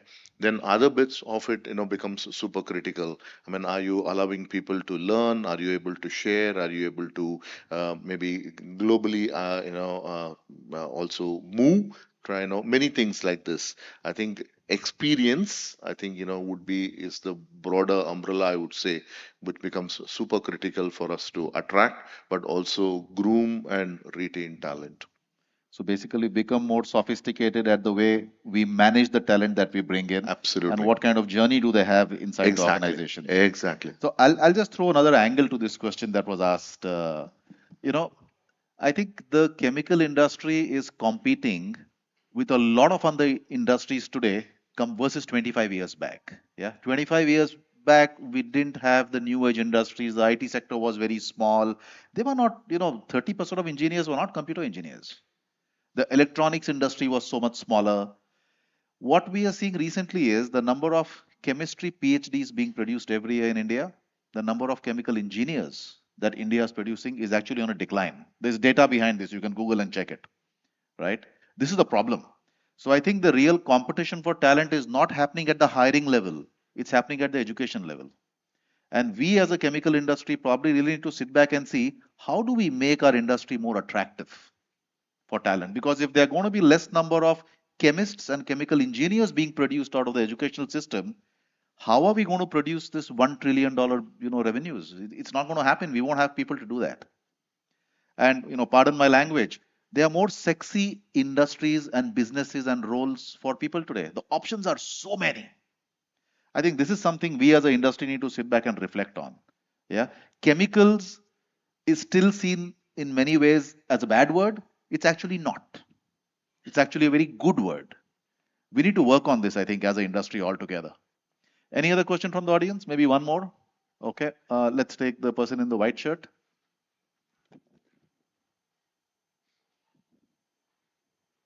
So, what is your opinion on AI, the positive and negative effect on the chemical industry? Any AI expert here? I think it's a difficult question for this panel, but Yeah. I can give one view of what we are doing at Henkel using AI. Okay, so AI, is we are seeing this from a positive perspective. Okay, if I had to give you, so we have set up a global adhesive service center in Pune, where one of the things that we're using AI is for how quickly we can bring down the time of repeatability of tests, right? Especially when raw material qualifications and things like that. So now suddenly across the globe, I mean, if you have done certain testing, you don't need to do these things again and again. So purely from an AI, one example to share would be that. Negative, I'm not very sure I can call out anything, but at least I can share our positive view of how we are using AI, within our industry. Thank So you. can I just add, just to answer your question, so it's not a threat, first and foremost. We are seeing this as an opportunity. So just to carry on from where Sunil was mentioning, AI can be used for through fast throughput experiments. So we've been in China where you look starting from the root to the end chemical produced. AI can give you the whole process, the starting products, the end products, the properties, the whole process at a much faster rate. So your R&D investments in people, in space, actually in time is getting reduced.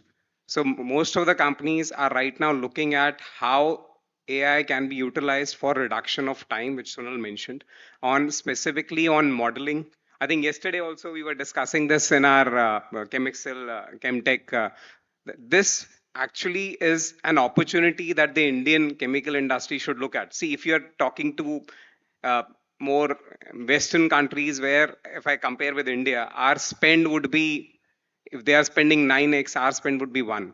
AI actually gives us that opportunity, that how we can do exhaustive research at a much lesser price point.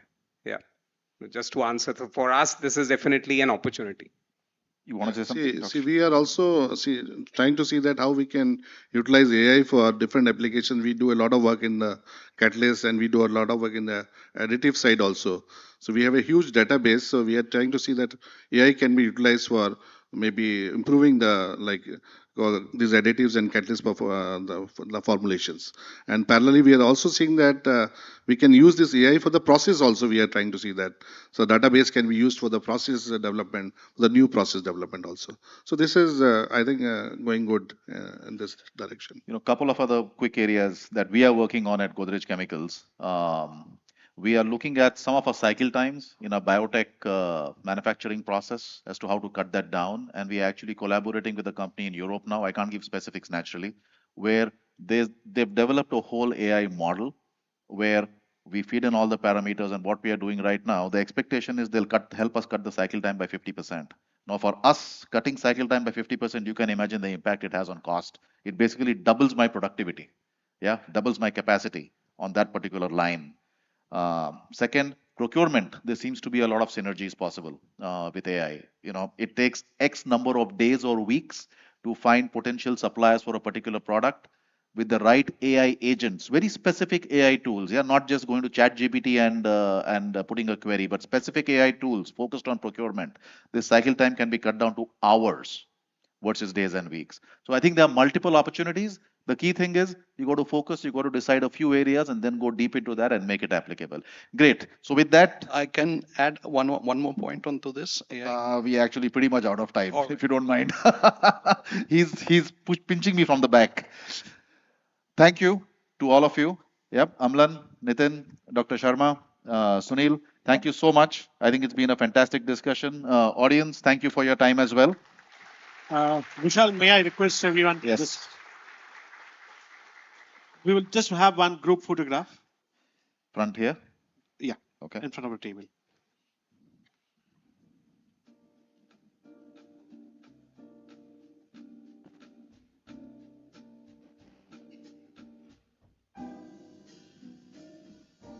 And now may I request you to hand over the token of appreciation to everyone.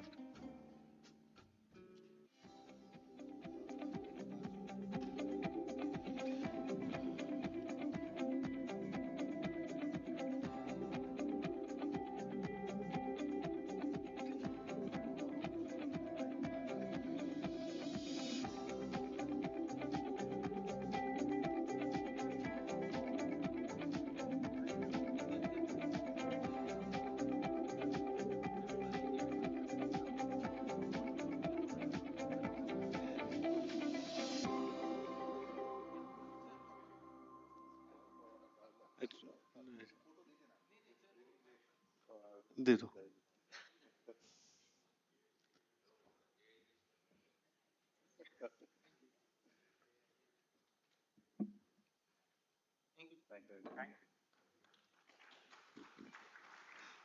Thank you. Now I'm pleased to welcome on stage Amit Gandhi, Managing Director and Senior Partner at Boston Consulting Group, and India leader for BCG's chemical practice. Amit brings in deep expertise in chemicals and agribusiness with a proven track record of leading large-scale transformation and strategy engagements across multiple industrial sectors. He's here to share his insights and where our country is heading by 2030. Over to you, Amit.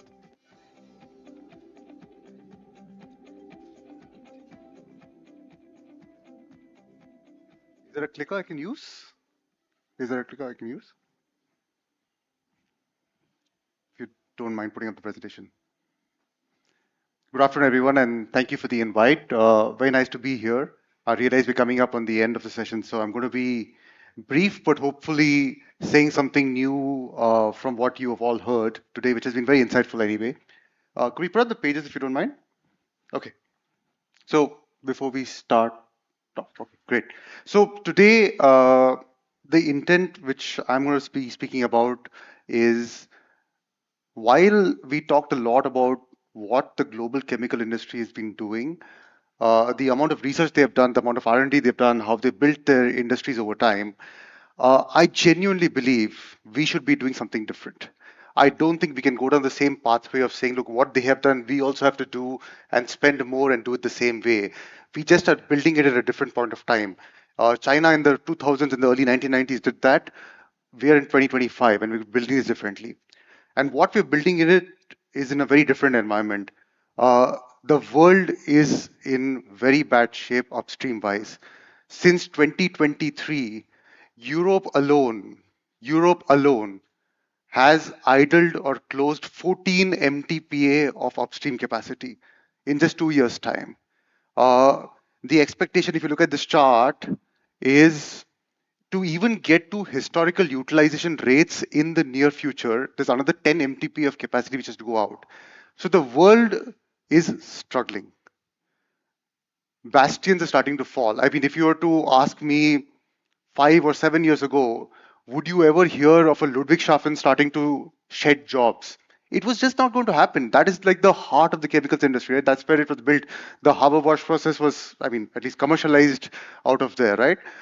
Now it's a very, very different time. Industries are shutting down. People are starting to look at this. And like 18 months ago, people were starting to talk about cracker closures. Now this is real. This is actually happening as we speak. In all of this, it seems like we are a very, very different outlier. You can take whatever numbers, whichever way you want to put it.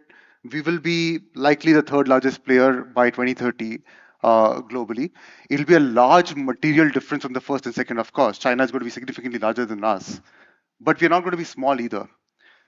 And it just looks like we're living in a completely different world from the rest of the world. This is the top chemical companies in India, unnamed, of course, listed. And the way to look at this is the yellow bar is the amount of market cap the companies have gained in the last 5 years. The green bar is the rest of the market cap that they have. So, for example, the first company is a $10 billion company. It's been active for more than 50 years. In 50 years, they made like $2 billion of market cap. In the last 5 years, they made $8 billion of market cap. And look, this is true across every company that you look at, obviously in the stock market. But chemicals has been a significant outlier. You just compare this to where the rest of the world is. There's the first 2 pages and this page, it's like we're living on a different planet, they're living on a different planet. Which is why I think the way we should do this is very, very different. We're building chemicals when we are not that dependent on exports to build the industry theoretically. And I'll say theoretically, and I'll tell you why. If you look at this page, the big one is the right side number. Most of the growth ideally will come from India consumption. Yes, exports will be big. Yes, there is tariff uncertainty every morning, as Vishal mentioned upfront. There's new news around what's happening on the export side. But the stock markets have remained flat. Yesterday, the stock market was flat. Friday, the stock market was flat. There's a reason for that. The consumption levels in India are strong enough to hold as long as we are responsive enough as an industry to play for it. And that's an important part, right? So this is great. I think three parts which I keep struggling with as I look at the industry. I think first, where is the capital is unclear. $220 billion of additional consumption. You take an asset turns of even like a 1 or a 1.5. That's a lot of capex going on ground where we don't have any line of sight right now in the industry to that. We talked about technology, we talked about talent a lot today. With all of this background, I think the way we should do this is very, very different. We should not follow what everyone else has done. It's a recipe for disaster. We're too late in the game, and we also have very different advantages. And so, three things which I wanted to leave you with today, which I think are a bit different from what we should be doing. One is, what can we do with global chemical companies, which I'm terming the world looks at us. The second is, what can we do differently from India outbound to start leapfrogging the whole technology challenge that we have. And the third one is more business models around how we've been working as Indian promoters. Indian promoters have a very, very different way of winning. If you look at MNCs in India, they've struggled to the T. You are very, very tough to beat an Indian promoter on quite a few things.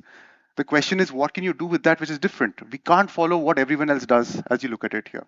So I wanted to leave you with three assertions today, some facts to back them up, but leave it as food for thought as you're thinking about the next few years. First, this chart, names have been blanked out, is the top 100 ICIS companies outside India.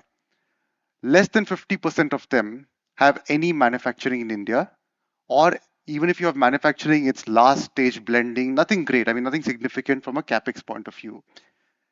This is an important chart. The names are blanked out, but these are the top 100 ICIS companies in India. This is an important chart because this contrasts very much with the Indian chemical industry.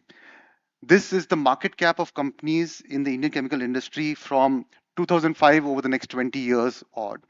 In 2005, we were only 17 companies, 17, who were greater than $250 million market cap. Today, that's 103, with 15 being greater than $3 billion market cap. Now, of course, you can always say, look, market cap can be inflated. There can be challenges around that. The big point here is we are not the chemical industry of 20 years ago. We are a chemical industry which is significantly larger scale, and sitting in that bar are capabilities we did not have 20 years ago. Ability to run plants at scale with safety, with technology, so on and so forth. So for me, that raises three questions from a global point of view, right? I think there's certainly an opportunity for us to become a much larger intermediate exports hub for individual global companies who don't really have an India presence. And this could be exports of goods, this could be exports of services like a global capability center. All of that is very much on point. Second is, I think there are lots of specialties which are very India specific, which we will have to create. And thus, as we think about it, we should think about formulations for India on the food ingredients side. I know Godrej does a lot of the ingredients on some of the personal care side as well. But how do you shape India's demand evolution while 80% of the business case for that in the short term is more exports out of India? And third, polymers is where we are very, very behind. Obviously, because a lot of polymer is petrochem feedstock dependent as you look at it. But as you get into the downstream polymers, get into more advanced polymers, we start to gain traction.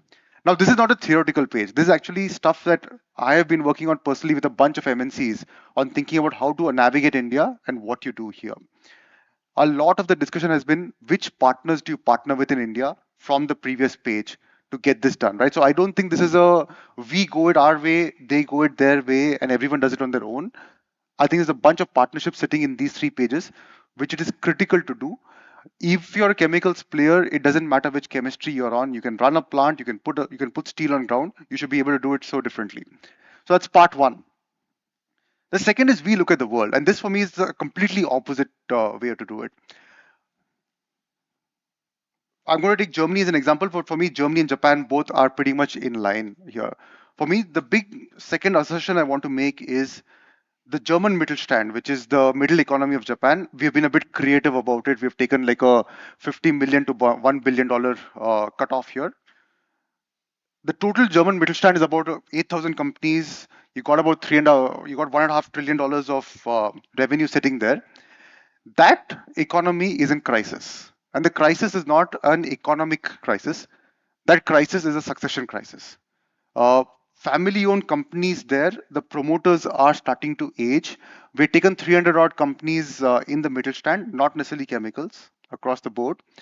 You take the average age of the companies with this 300 odd, 25% of those companies have promoters who are 68 years old and above. 50% have 59 years old and above. So a lot of them are reaching the stage where the next generation needs to take over. Unlike India, the next generation is not interested in most cases.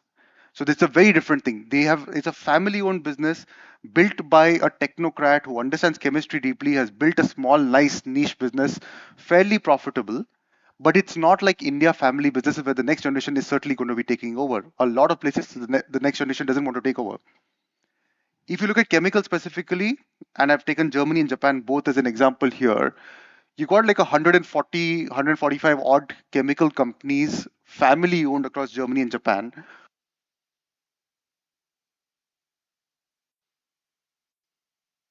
Which are certainly in scope for looking at from a technology point of view. And so what is the value creation thesis here, right? Why would you do this in the first place?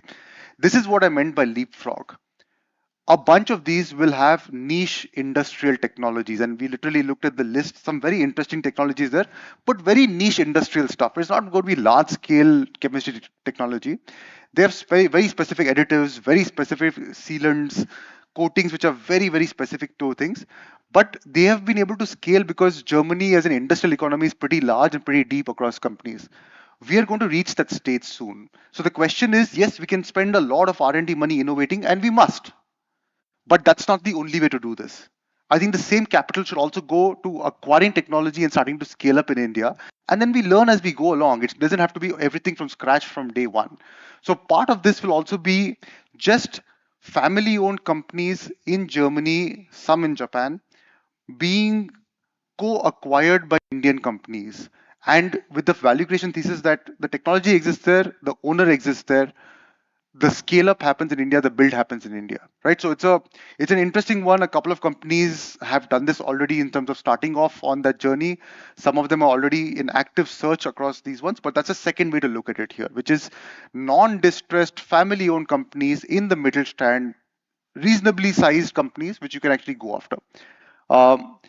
In the chemicals one, similar to what we were saying, like 50% plus of promoters are greater than 50 years of age.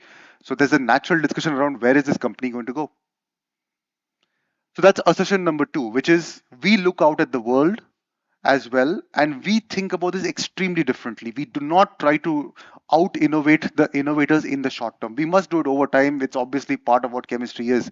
But I have a strong view that there is no point of overdoing it right now if you don't have the talent coming. I think Vishal, you talked about college graduates coming in the first place. If you don't have the talent upswing, there is no point of putting capital against it. You need both to work together. And so I think we need to do this a bit differently. Not only do one, we need to do both of these if you're going to make this big. The third assertion for me is we have to think as promoters and family business.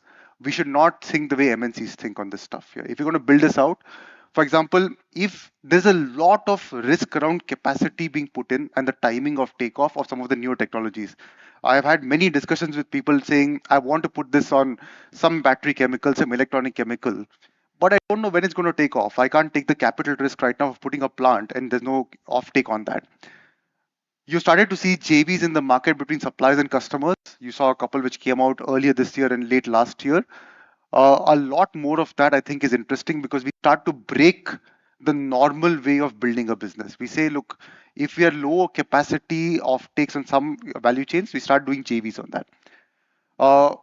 We've got very active Indian promoters who are running at between 30 and 50x on the stock market right now. You saw what is the value creation thesis sitting on page 4 or 5 of this presentation. If you have that, you have access to cheap equity capital.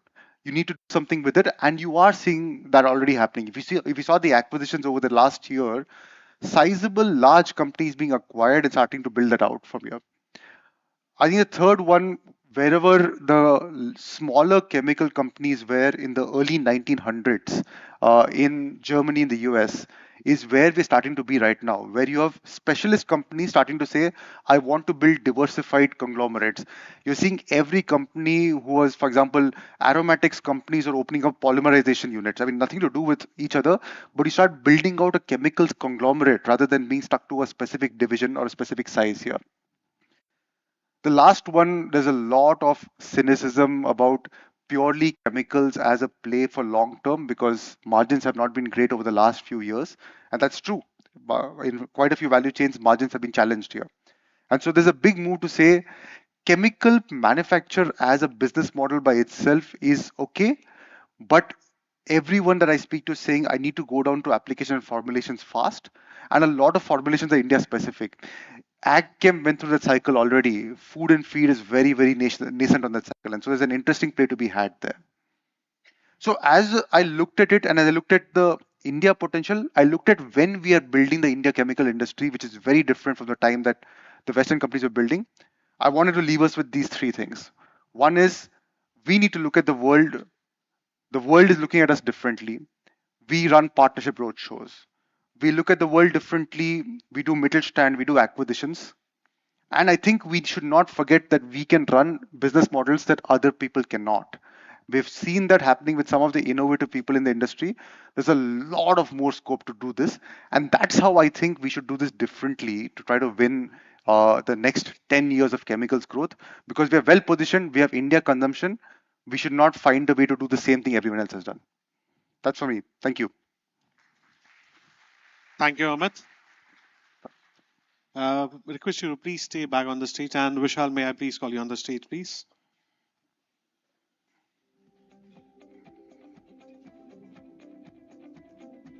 Vishal, is it?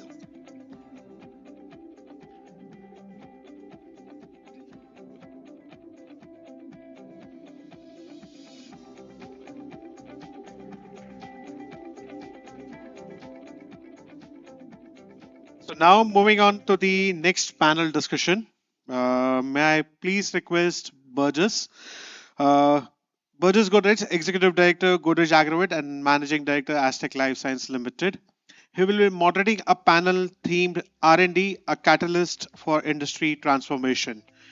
Joining him would be Ashish Kasat, Senior Partner, Ernst & Young, Vivek Save, Executive Director and Board Member, Deccan Fine Chemicals, Professor Santosh Garbure, Dean Faculty Affairs and Professor Department of Chemistry, Indian Institute of Technology, Bombay, Simon Thornton Wibush, Chairman, MD and CEO, Bayer Crops Life Science Limited, and lastly, Janak Nabar, CEO, Center for Technology Innovation and Economic Research.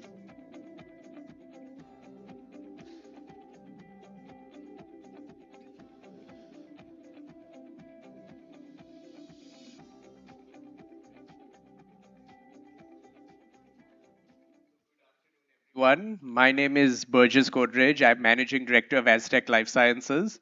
We are a CDMO for agri-chemicals and specialty chemicals. And it's wonderful to have this panel with us today. I think the context has been very well set for what we'll discuss. We've seen it with the other keynotes. We've seen it with the other panel. Naushad has mentioned how we only spend 0.7% of our GDP on R&D. There's significant room for improvement on that. There's significant room for creating greater linkages between universities, between the private sector, between what happens in government R&D and the private sector as well. And Dr. Sharma mentioned how we are not doing any major process innovation in R&D. So if we can have one process that was completely done in India, that would be wonderful also. So how I'll start is I'll ask the panel to introduce themselves briefly, and then I'll go into questions. So very good afternoon, everyone, and thank you, Godrej Industries, for having me here. I think it's phenomenal that you have initiated a National Chemicals Day to increase the pride in chemistry in India and to increase the image of chemistry in India. Very important to attract better talent. I'm very honored to be here. I'm a senior partner at EY. I've been with EY for a little over 30 years now and wear multiple hats. I'm the National Chemicals and Agri Sector Leader. I'm also a relationship partner on many of our key marquee accounts and also the India Diversity, Equity and Inclusion business sponsor. Hello, good afternoon. I'm Santosh Gharpure. I'm organic chemist. So I do synthesis work at IIT Bombay. I'm wearing administrative hat of Dean of Faculty Affairs, which is dealing with hiring faculty members for my institute. Prior to this, I was also professor in charge of our technology business incubator called SIGN for 6 years. So chemistry is my bread and butter and my passion. Thank you, Aga. Yeah, I'm Simon. I head Bayer here in India. Thank you, Burgess. Thank you, Godrej, for having me and giving me the opportunity maybe to share a bit. I'm not a chemist. I'm an economist with an MBA, so I might give it a little bit of a different gist in terms of answering these questions. But chemistry is the basis for life. And I really appreciated how you tried to give it this. The world looks negative at chemistry because it doesn't understand that without chemistry we wouldn't be here. At the outset, thanks for inviting me here, and it's very nice to have such a gathering. My name is Vivek Savik. By training, I'm an organic chemist. But I have to say, I left real chemistry many, many years ago. I started off in R&D, pilot plant, usual thing, then moved to business development, strategy, sales, marketing, virtually all functions, commercial functions included. Worked in Indian companies like Excel and Chemplus Sanmar, and multinationals like Clariant and Lonza. My last assignment was I was managing director of Lonza in India. And currently I'm on the board of Deccan and executive director of Deccan, looking after all strategic initiatives of Deccan. Good afternoon, everyone. I'm Janak. I head the Center for Technology, Innovation, Economic Research. By training, I'm a mathematician and I've been working in the field of economics for, the last 20 odd years. And more recently in this role as the head of STEER. So looking forward to this discussion and thank you, Burgess, for having us. We'll start with you, Janak. Could you tell us a little bit more about where India is a leader in industrial R&D and where it's a follower, particularly with respect to chemicals? And congratulations on releasing the report. We're looking forward to reading it. Thank you, Burgess.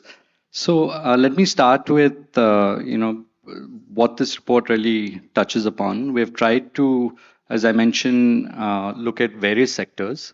If you look at the global participation of industrial R&D, India has a presence on the global stage, I would say, within the top 2,500 R&D spenders list in software, in the auto sector, in the pharmaceutical sector, but very little presence when it comes to chemicals. There was maybe one company that makes it to the list. Naushad's slide did show that we are profitable by global standards in the chemical industry. We're just not enough investments that are taking place. I would say that in terms of the newer trends of digital adoption, what we're seeing for some of the larger R&D companies in the chemical sector, interestingly, there's a lot of focus and investments or planned investments that are happening in AI. But if you look at other digital technologies, whether it's IoT or digital twins, it's about to start now. Not all of them are doing it. We don't export enough. We're largely domestic focused. So if you compare it to the pharmaceutical sector and maybe the software sector, it is the third highest in terms of exports as a share of sales, but we're largely domestic focused. So there's huge potential. So when it comes to answering the question of followers or leaders, I'd say that we have the potential to lead in certain areas, but those projects would have to be well defined given the trends I spoke about with how technology is shaping various sectors, how sustainability is a driver, touched upon in the early sessions also. And so this is an area that I would say that we need to focus on. In terms of global leadership, again, if you look at technology areas that many top chemical companies may be looking at, for example, in batteries, you do find there are some Indian companies that have started work around batteries and maybe recycling. IOC, in fact, is doing some great work in this area. But it's something which needs to be scaled up, and that's only going to happen when you increase the investments in R&D. So the call here is that we need to scale up our investments, and we have the potential to lead. So I'll leave it at that. Thank you, Janak. Now I'll turn to you, Ashish. Could you tell us more about how R&D can be a valuation driver for companies?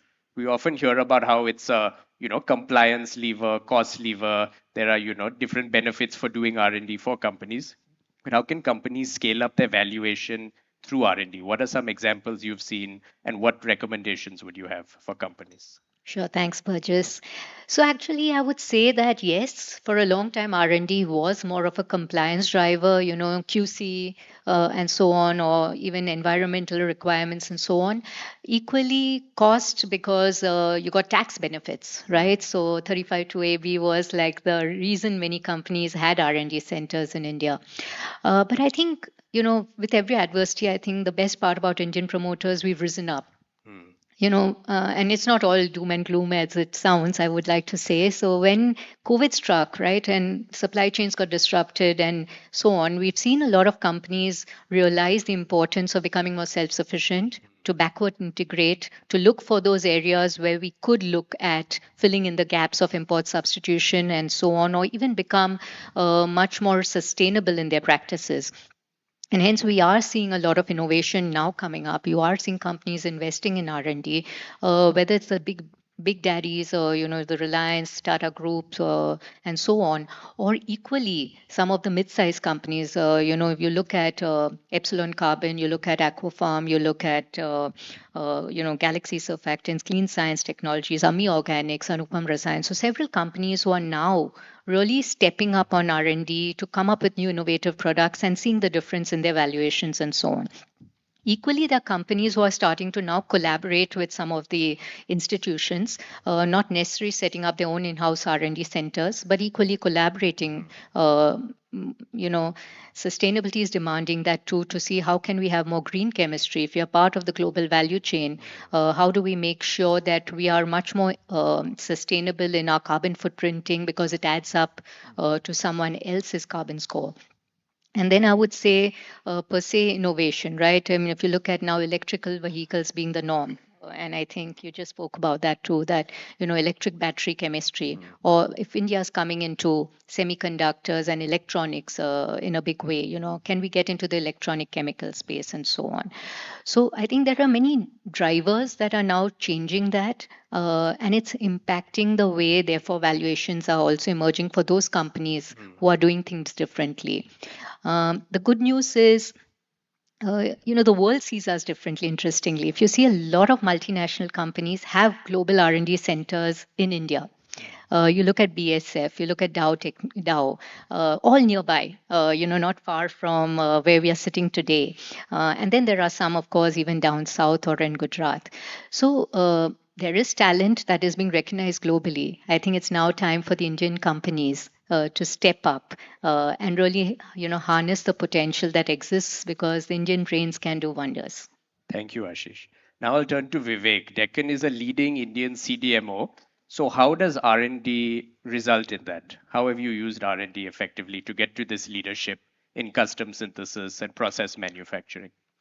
Yeah, I think one thing I have to say, that the question itself has a very interesting, let's say, assumption. It means if you are a CMO, your R&D has to be aligned with the business. I think that's a very important generic point we have to make, that R&D, when you say catalyst for long-term growth, etc., it basically depends on the business people. I mean, are they going to, how much they want to grow, where they want to grow, etc. So coming back to your question specifically on CMO, CMO by definition is you get to manufacture a product for a given customer. A customer comes to you and say you make this product. And most often, particularly in agrochemicals, the customers already know what the process is and they really want to stick to it. So in that sense, what we traditionally think about chemical innovation may not be there. But what you need to know that if the company wants to make profit out of such business, the from the commercial angle, you can say the P&L part is known, like what is the raw material, what is the energy going into it. But what is known and not known is the balance sheet part, how the companies are going to use their equipments, how the throughput is going to be there. So the chemist challenge there is to increase the reaction concentration, increase the throughput, and adapt it to the assets that company has. And so you need a very different kind of mindset. It means that the chemist who has an exposure of a manufacturing assets. The challenge there is most of the chemists that we get here are not exposed to manufacturing environment. So that's a challenge. Do you need to have a guy who understands the manufacturing? And the second one, as we are evolving in the custom manufacturing phase, this is true when this was true when the processes were coming ready-made, but now the processes are coming at an early stage. So we have an example where a process to us came at an lab scale, and then we have 15 impurities. You have to identify, quantify, make a talk study, and develop a process where all these processes will remain in control and scale it up. So all this also needs a different kind of skill. It is not innovation per se from this, but these are the challenges which you have in custom manufacturing. Basically, to get chemist with a manufacturing background, and second one to innovate to deliver. Thank you. Those are very helpful insights. Now I'll turn to Professor Santosh for an academic perspective. You were mentioning the investments that IIT Bombay has made in research, such as your 5 NMR labs. Now tell us, what do you expect from industry on this field? How can industry make use of the academic ecosystem that you've created within the university? Yeah, if you look at today, the academic setup is gearing up for competing globally.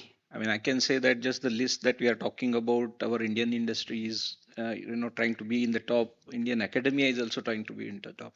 And in that context, if you look at it, 25 years back when I was a student and the type of research infrastructure was existing in even top-notch institutes like IIT, it has been a complete sea change. Today, you come to institutes like IIT, which have been also identified as institutions of eminence. There is significant investment that has happened on the cutting edge research technologies. Basically, if you look at just IIT Bombay itself, right? I can speak for that. Last 2-3 years, we would have invested, and I'm not exaggerating, close to 500 to 600 crore worth of high-end equipment, which are cutting-edge research technologies. If I do summation over last decade, that number probably will be going to close to 1000 CR. Probably, I wouldn't be exaggerating again. What we want is more and more industries coming and working with us. There are a lot of facilitating policies which are being done. For example, like I mentioned, we have a technology business incubator which I was heading up until recently. Close to 100. So last count I had taken before I left was about 80, and about 10-15 in the pipeline. Faculty members who are having startups, who are associated with startups, right? So that's a significant change from what we were used to. There is a research park on the campus which is welcoming industry come and set up their shop so that they can work very closely with the academic setups, right? Interestingly, the first partners are again coming from advanced material kind of companies which are not, which are MNCs, not so much Indian companies. So it's right next door, but we have opportunity to be working together. And I would strongly suggest that that is something which has to happen. The policies are enabling, and it's the right time. like what our PM says, yahi samay hai, sahi samay hai. That's what has to happen between industry and academia in terms of collaboration. One just last point I'll make it just to highlight the point how much openness is there. One of my friends from industry once called me, and this is some years back. I'm not talking just now, some years back. He was asking me for some instrument if it was there in the IIT, and I was not aware because it was on the material side of it. I said, look at our material science department. If any of the colleague is using it, and if he or she doesn't have it, just ask that person to flag it to the management, and sure enough, IIT probably will be thinking about investing in that facility. So that's the kind of willingness we had in terms of creating research infra. Obviously, focus is publication from a research point of view, but at the same time, we are also looking at translation, which I'll elaborate more later. No, that's great to hear. And we're looking forward to a much brighter future in this aspect. But why has there been this disconnect in the past between industrial R&D and academic R&D? What are some of the reasons for that?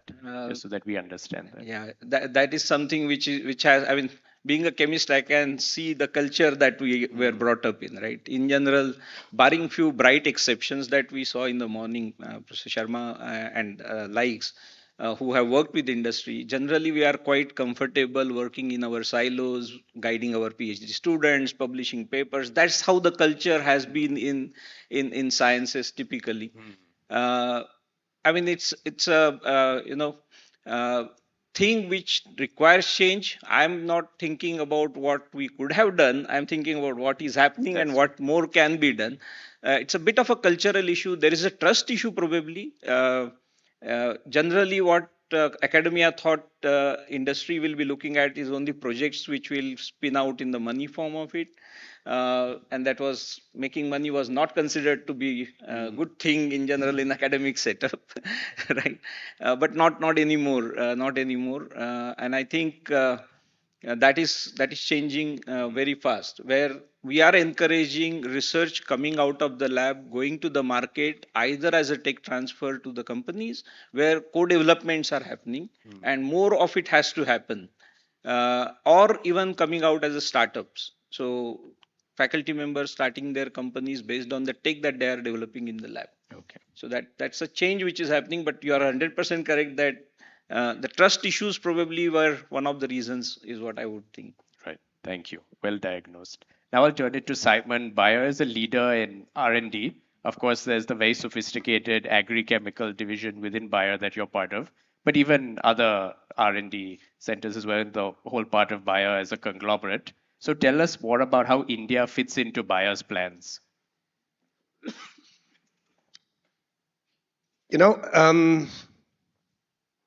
I would almost want to play back a lot of what I heard today, right? I mean, India is a very, very large market with great opportunities. India is, especially in agriculture, probably the one country where you could at scale grow every single crop in the world.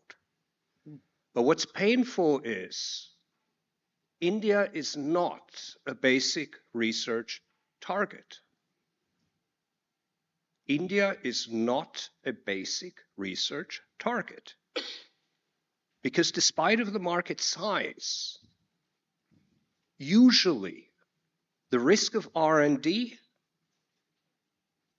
cannot be justified economically. And that has a lot to do with what I heard today also. Indian companies are profitable. We looked at their R&D spend. But if you look at the P&L really deeply, where we lack is gross margin. And that's a topic. India, in many ways, runs a little bit what Warren Buffett would call the cigarette butt strategy. We have a lot of cigarette butts, but we don't necessarily have market niches that are profitable enough to really target for. So when you talk R&D in India, very often we're talking development. Now, it's also true that when you look globally, a lot of the basic research still happens in research institutions, i.e. universities, right? And there's the connect. How do you get access to it? Is there Indian universities that have found something which a company like ours would be super interested in, would buy, right? So let's not underestimate the importance of non-for-profit research. But the idea to say, I still target it at a market and potentially I target it at this market, India, which is very, very specific, is important because, yes, the first country outside of the I have developed it for countries or research for countries is often India. Because what I can apply in India, I can apply in Southeast Asia, I can apply sometimes also in Latin American markets because we have the crops at scale. But actually, I do this at a loss for the company because I don't make as much money in India as I would make in Thailand. Another topic, and then I'll stop, is a little bit how do we perceive people? If I offer a regional sales manager in Calcutta a regulatory research, whatever, development position, and this is a agri doctor, right? I mean, this is usually my guys that are selling are actually agro studied people, right? They're not economists like me. The guy would rather not take the role even if I give him a higher salary because at home, being general manager of sales in Calcutta is perceived as better as being market development lead for the country.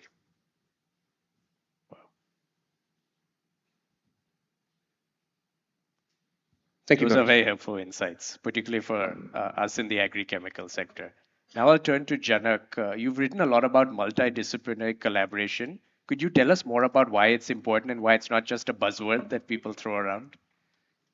Thanks, Burgess. This is more in the context of the teams that a lot of the global R&D teams that are working at these, across different sectors. What we found is that there's a lot of hiring that's happening now. We talked about green chemistry, for example. So within the R&D teams, you'll have people who are, not just domain experts, but also people who understand the regulation and what's shaping different markets that they're trying to enter into. AI was mentioned and how it could speed up processes, but you do find that apart from the core skills, people are looking at those with computational backgrounds and PhDs especially. So I don't know if it'll necessarily cut costs. I mean, I think one of the things which was mentioned earlier is to look at AI to reduce costs from the R&D perspective. But if you really want to hire them for R&Ds, they would be very expensive. In terms of so when we talked about multidisciplinary, that's what we meant. That like you need to build teams that are far-reaching, looking at different geographies, looking at and within the R&D team. So it's not just the core technical expertise, but also those that come in with the humanities to understand. Psychologists who look at customer preferences, data scientists who can make sense of large unstructured data that Indian companies are working with. So it's really putting together a team of people that are targeting the same problem from a variety of angles, and that's something which, going forward, one would need to really consider. Now, we talked about talent, and one of the things which we do see is Indian companies, they do hire a lot of masters and PhDs, especially in the chemicals industry, but it's again largely core skills.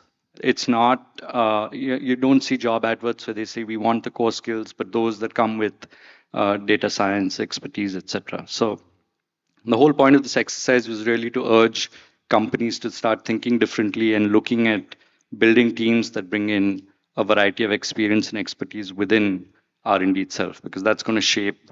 And that's also from the perspective of how competition is coming, not just from your sector. I think Mr. Alok Sharma talked about even biotechnology and how they're working with that, right? So that's creeping into chemistry, food security that we're seeing people using CRISPR for enhanced plant variety and things. So it's not just your core chemical skills, but I think when it comes to the applications, and that's something which Professor Sharma talked about earlier, and Mr. Godrej also, about the wide-ranging applications of chemistry.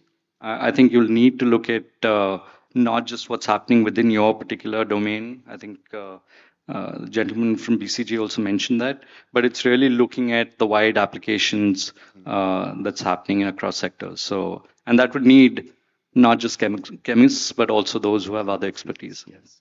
And the last thing I would say is that, of course, this is again boils down to the spending. So we would need to attract talent. It's not that if you look at publications that are coming out of Indian universities, apart from maybe the question marks about the quality of the publications, but the areas of publications, you're seeing them in multidisciplinary chemistry, you're seeing them in material science. So there is a pool of talent which is there that needs to be tapped into for sure for the bigger challenges. And one sort of request here is to really go after the big challenges. That's something that's a lot to be done in that area. So yeah, thank you. Very good way to end it, going after the big challenges. It's something that'll motivate us and inspire us very much. Now I'll turn to Ashish. You'll see that in other countries, there are a lot of close linkages between public institutions and private sector R&D, but we don't see that to the same extent in India. Could you tell us a bit about why that's the case and how you see things going forward? Sure. You're absolutely right. I mean, for R&D to really flourish in a country, it's very important to have that collaboration between academia and industry. And there have been many reasons why it's not worked out as well as it could potentially in India. And I think, my fellow panelists did allude to one of them, which is firstly the cultural mindset, right? So I would say that academia is more into theoretical research. Industry is looking more for practical applications, money spinners and so on. Then, if we look at it, it's also the way you're incentivized, right? Academia is incentivized based on typically the number of publications, patents. Industry is looking more at profitability, quick turnaround. It's also the timeline, right? I think the way industry is geared in India, the quarter on quarter results, what have you achieved? Tell us more. R&D doesn't work that way. You need to give it time and you need to put in the money behind it. The other aspect is also IP. So even if you come with a breakthrough, right? I think this has been a challenge we've been discussing with DRT. So who has the ownership to the IP? Is it going to be sitting with academia? Is it going to be sitting with industry who's funded the R&D? Does industry have the first right or the exclusivity to that R&D?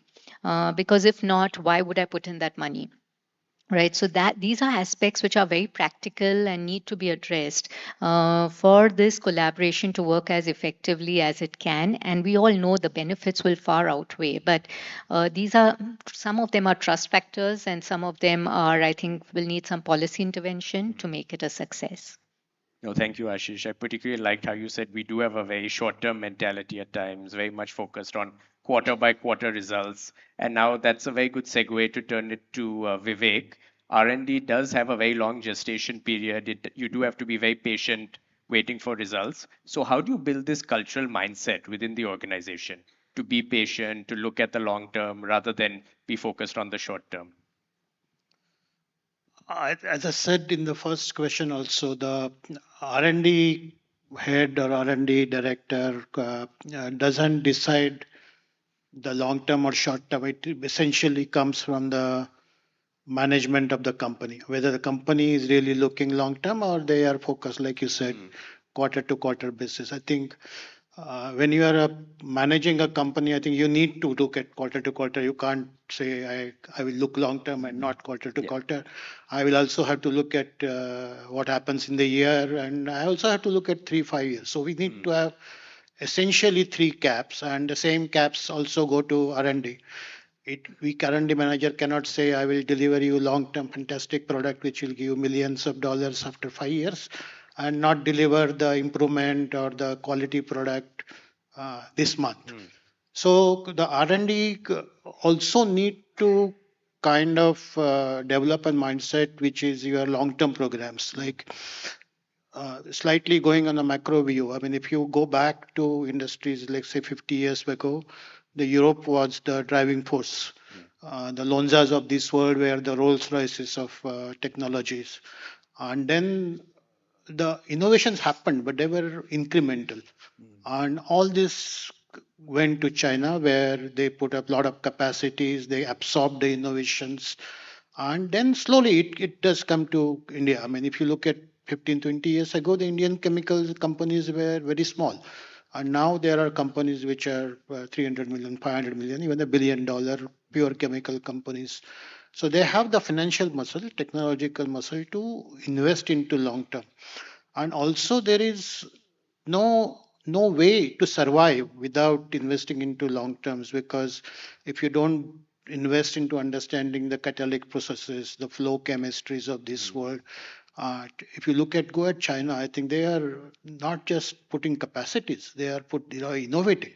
I mean, the innovation engine of China is so strong, it is very scary, to be very honest. And if you don't invest a lot of money now, at an individual company level, leave all what government will do, etc. I think will not be competitive. And coming back on the CMO front, I think we act as a long-term, arms like Bayer, and there are 5, 6 companies only.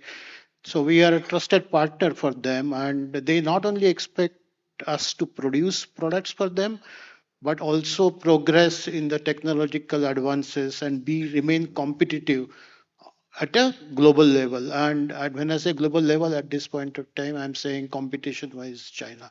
And China is very progressing very fast. And all of us, if we don't invest into long-term technologies, both from people, asset, and money side, I think we'll be nowhere.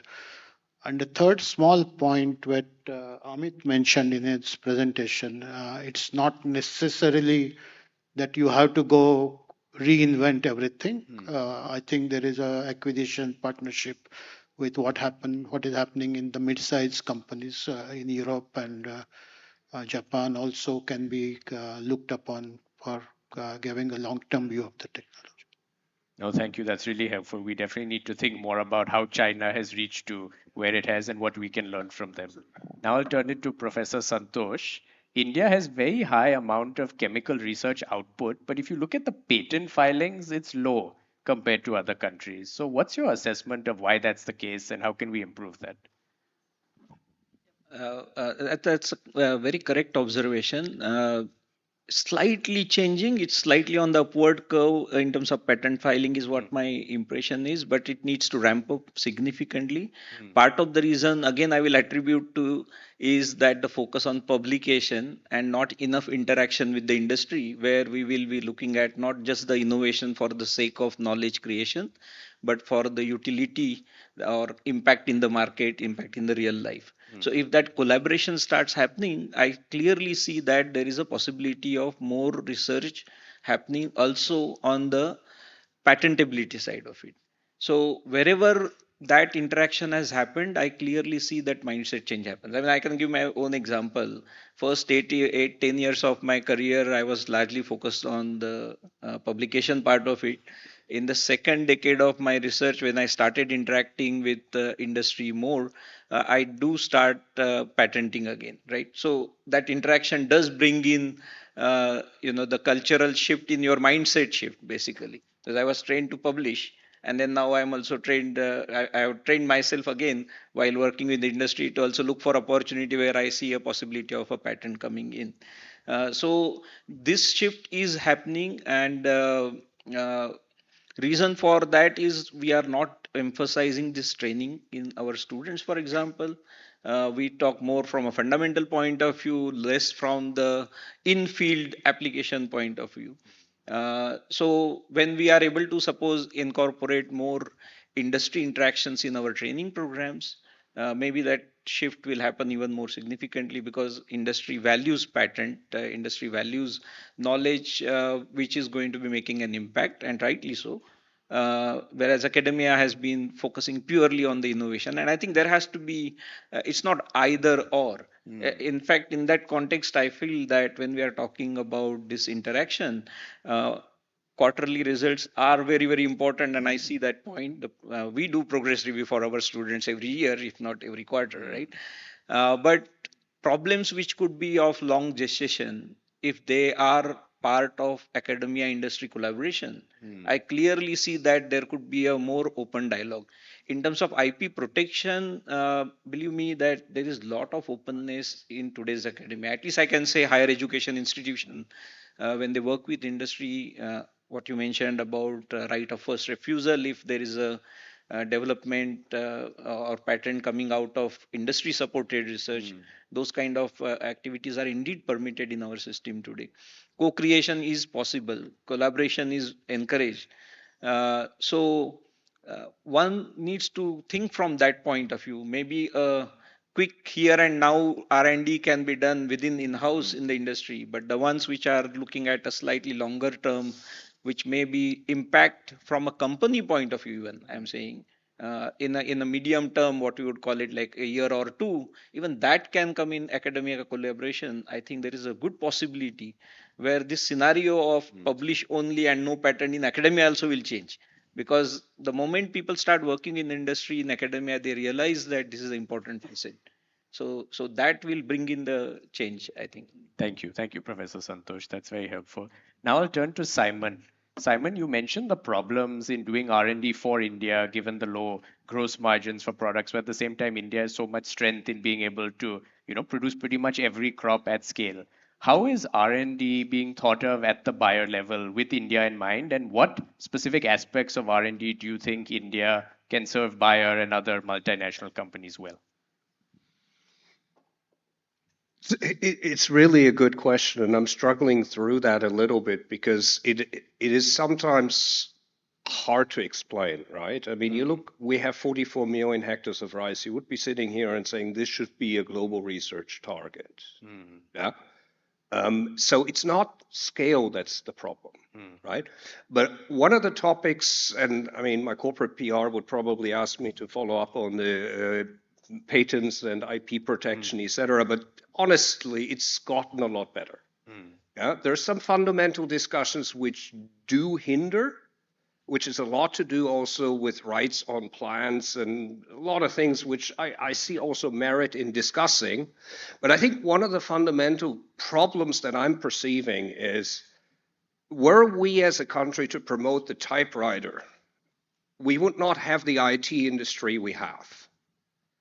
We are very, very good at second-guessing technologies which are proven. I'm specifically saying it's absolutely essential to pressure test whether a technology is good for India or not, whether it works in India or not. Don't get me wrong. Yeah? But to spend research money on first-generation genetic modification, to spend 5 years to register a fungicide which is, from the complete profile, better for the Indian farmer, to not churn through globally obsolete chemistry, to give access to also Indian industry to better chemicals which they can sell globally at advantages, is hindering our own advances. But just tell us more on the B2B side in terms of, specific classes of chemicals, whether it's, fungicides, insecticides, herbicides, based on some of the pathways. Where can India innovate for the world, for buyers' global business? That's something we'd love to hear more about. Or, whatever you're hearing from the other buyer divisions. You know what, the world, yeah. I'll happily do that. The world has stopped research for insecticides in many ways because of certain cutoff criteria which Europe has put in place. If it's bee toxic, we don't develop it, especially the European-based industry. You know what? China is doing basic insecticide research, and you're going to be finding that very soon there's going to be new modes of actions which this country needs originating in China. That is a massive opportunity for this country. Look at what we have. The quality aspect of our food production in the last 3 years post-COVID is moving forward like crazy. Anybody who's looking at the market is finding that a segment which in India was very, very neglected, which is fungicides, is really moving forward. This is because consumers are asking for better quality. Fungicides are very, very twitchy.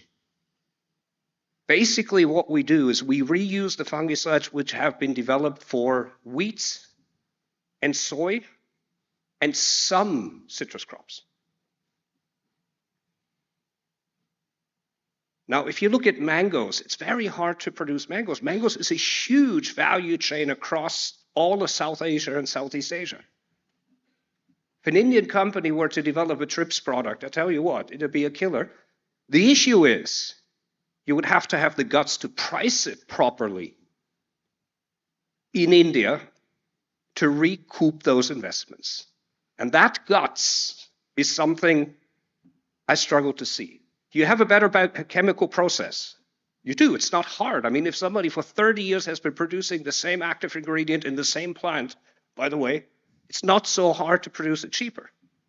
But the first thing you do, in my terms, is destroy market value and sell it cheaper on the market instead of, taking a step to be competitive, but keep something back to rethrow into R&D. And that's the topic which I was saying in terms of your gross margin problem. Yeah? And I understand it.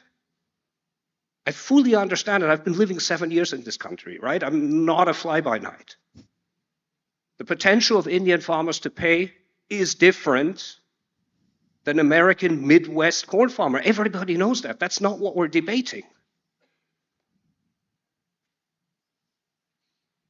But what we're doing in this country is extracting too little value from the consumer base that is there to really funnel it back into creating value-creating products that are world-beating.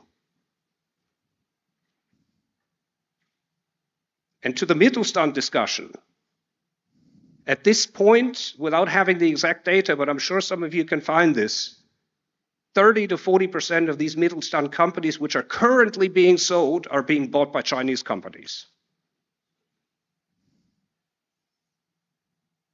Yeah. So again, a little bit, this leapfrogging means copy fast. Identify the niches where you can really find somebody who will make in India, for India first, by the way, right? This first for export is dangerous. In India, for India, and then we can discuss for the world. And make money in India, for India. And not make money only on exports to be competing cheaply in India. That's extremely helpful. Thank you, Simon. And we appreciate your perspective on the Mittelstand being a German, of course.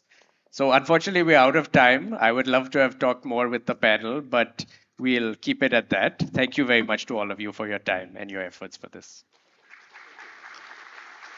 Thank you, Burgess. Maybe please have one group photo, please. Sure. Maybe in the front of the table.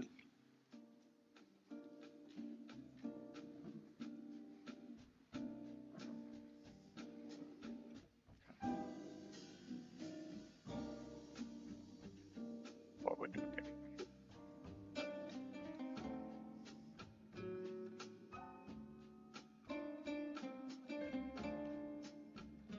And Burgess, may I request you to please hand a token of appreciation? Well done, Ashish. Thank you so much for coming. Well done, Santosh. Thank you. Well done, Simon. Well done, Vivek.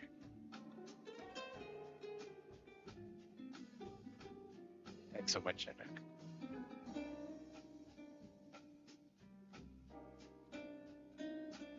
What photos? Okay.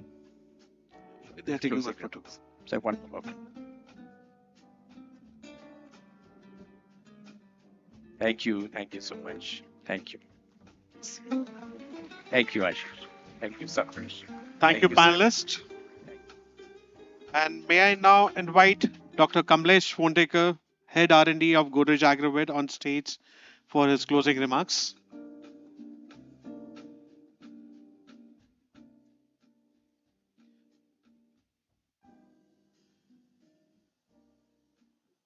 Good afternoon, everybody. I think what a great day we had with amazing discussions surrounding the chemistry, right? And to start with, the poem by NBG is always amazing, where he covers right from the history of chemistry to where we stand today, right? Followed by a talk from Professor Sharma, always inspiring. What we like the best is life can be much better with chemistry, right? He started with a classic example of oxygen, polyester, fermentation, and talking about the syngas, right? These are the technologies. But what he also left us is saying that are we going to discover a new process? That's amazing. I think we all chemists need to take inspiration from this and work across this. Yeah? Then we had a talk from Dr. Naushad, I think, where we talk about 3 points: the role of innovation in economic growth, R&D in India, and he also showed us how it really we are not investing enough in R&D, right? Then we had a fantastic first panel discussion where we talked about focus was a lot on innovation, the culture, how policy changes really can come up, the green chemistry, sustainability. We also talked about the PFAS compliance, right? So these are the things what we really covered in our first panel discussion. Then we had a talk from Amit Gandhi where we talked about we don't need to really follow what exactly is happening earlier, right? So we need to do things differently, continue dynamism, right? Chemicals for the world, that's amazing. And innovative business models. I think that's what we heard. And in the final panel discussion conducted by Burgess, amazing, where we talked about the R&D in R&D, right? We heard the no views from the academia, from Professor Gharpure. We also heard views from the ENY, then the global views from the Bayer and Vivek talked about, right? Amazing. This is something which is how a mindset could be different for CDMO, how a mindset is very different from fundamental innovation. And we talked about the challenges in the registration. What is also important is let's not focus on the incremental innovation. Let's look at the big innovation what we need, right? We need a innovation and we need innovation now. I think these are the lot of things which we heard. So this also means we need to spend a lot more in the R&D. Really, thank you guys. Amazing session today. We had a fantastic time, right? Only celebrating chemistry. Thank you. Thanks very much. Thank you, Dr. Phondekar. Just a few minutes between your lunch and last session.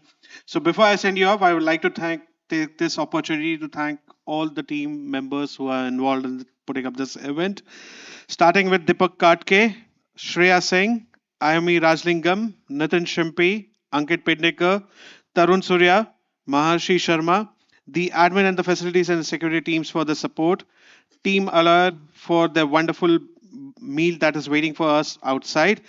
And lastly, thank you everyone for coming over to Godrej One for the National Chemistry Day Summit. It was really good to have you all over here. And when you head to cafeteria for the lunch, after the lunch, don't forget to collect your souvenir outside. Thank you and have a great day. Thanks a lot.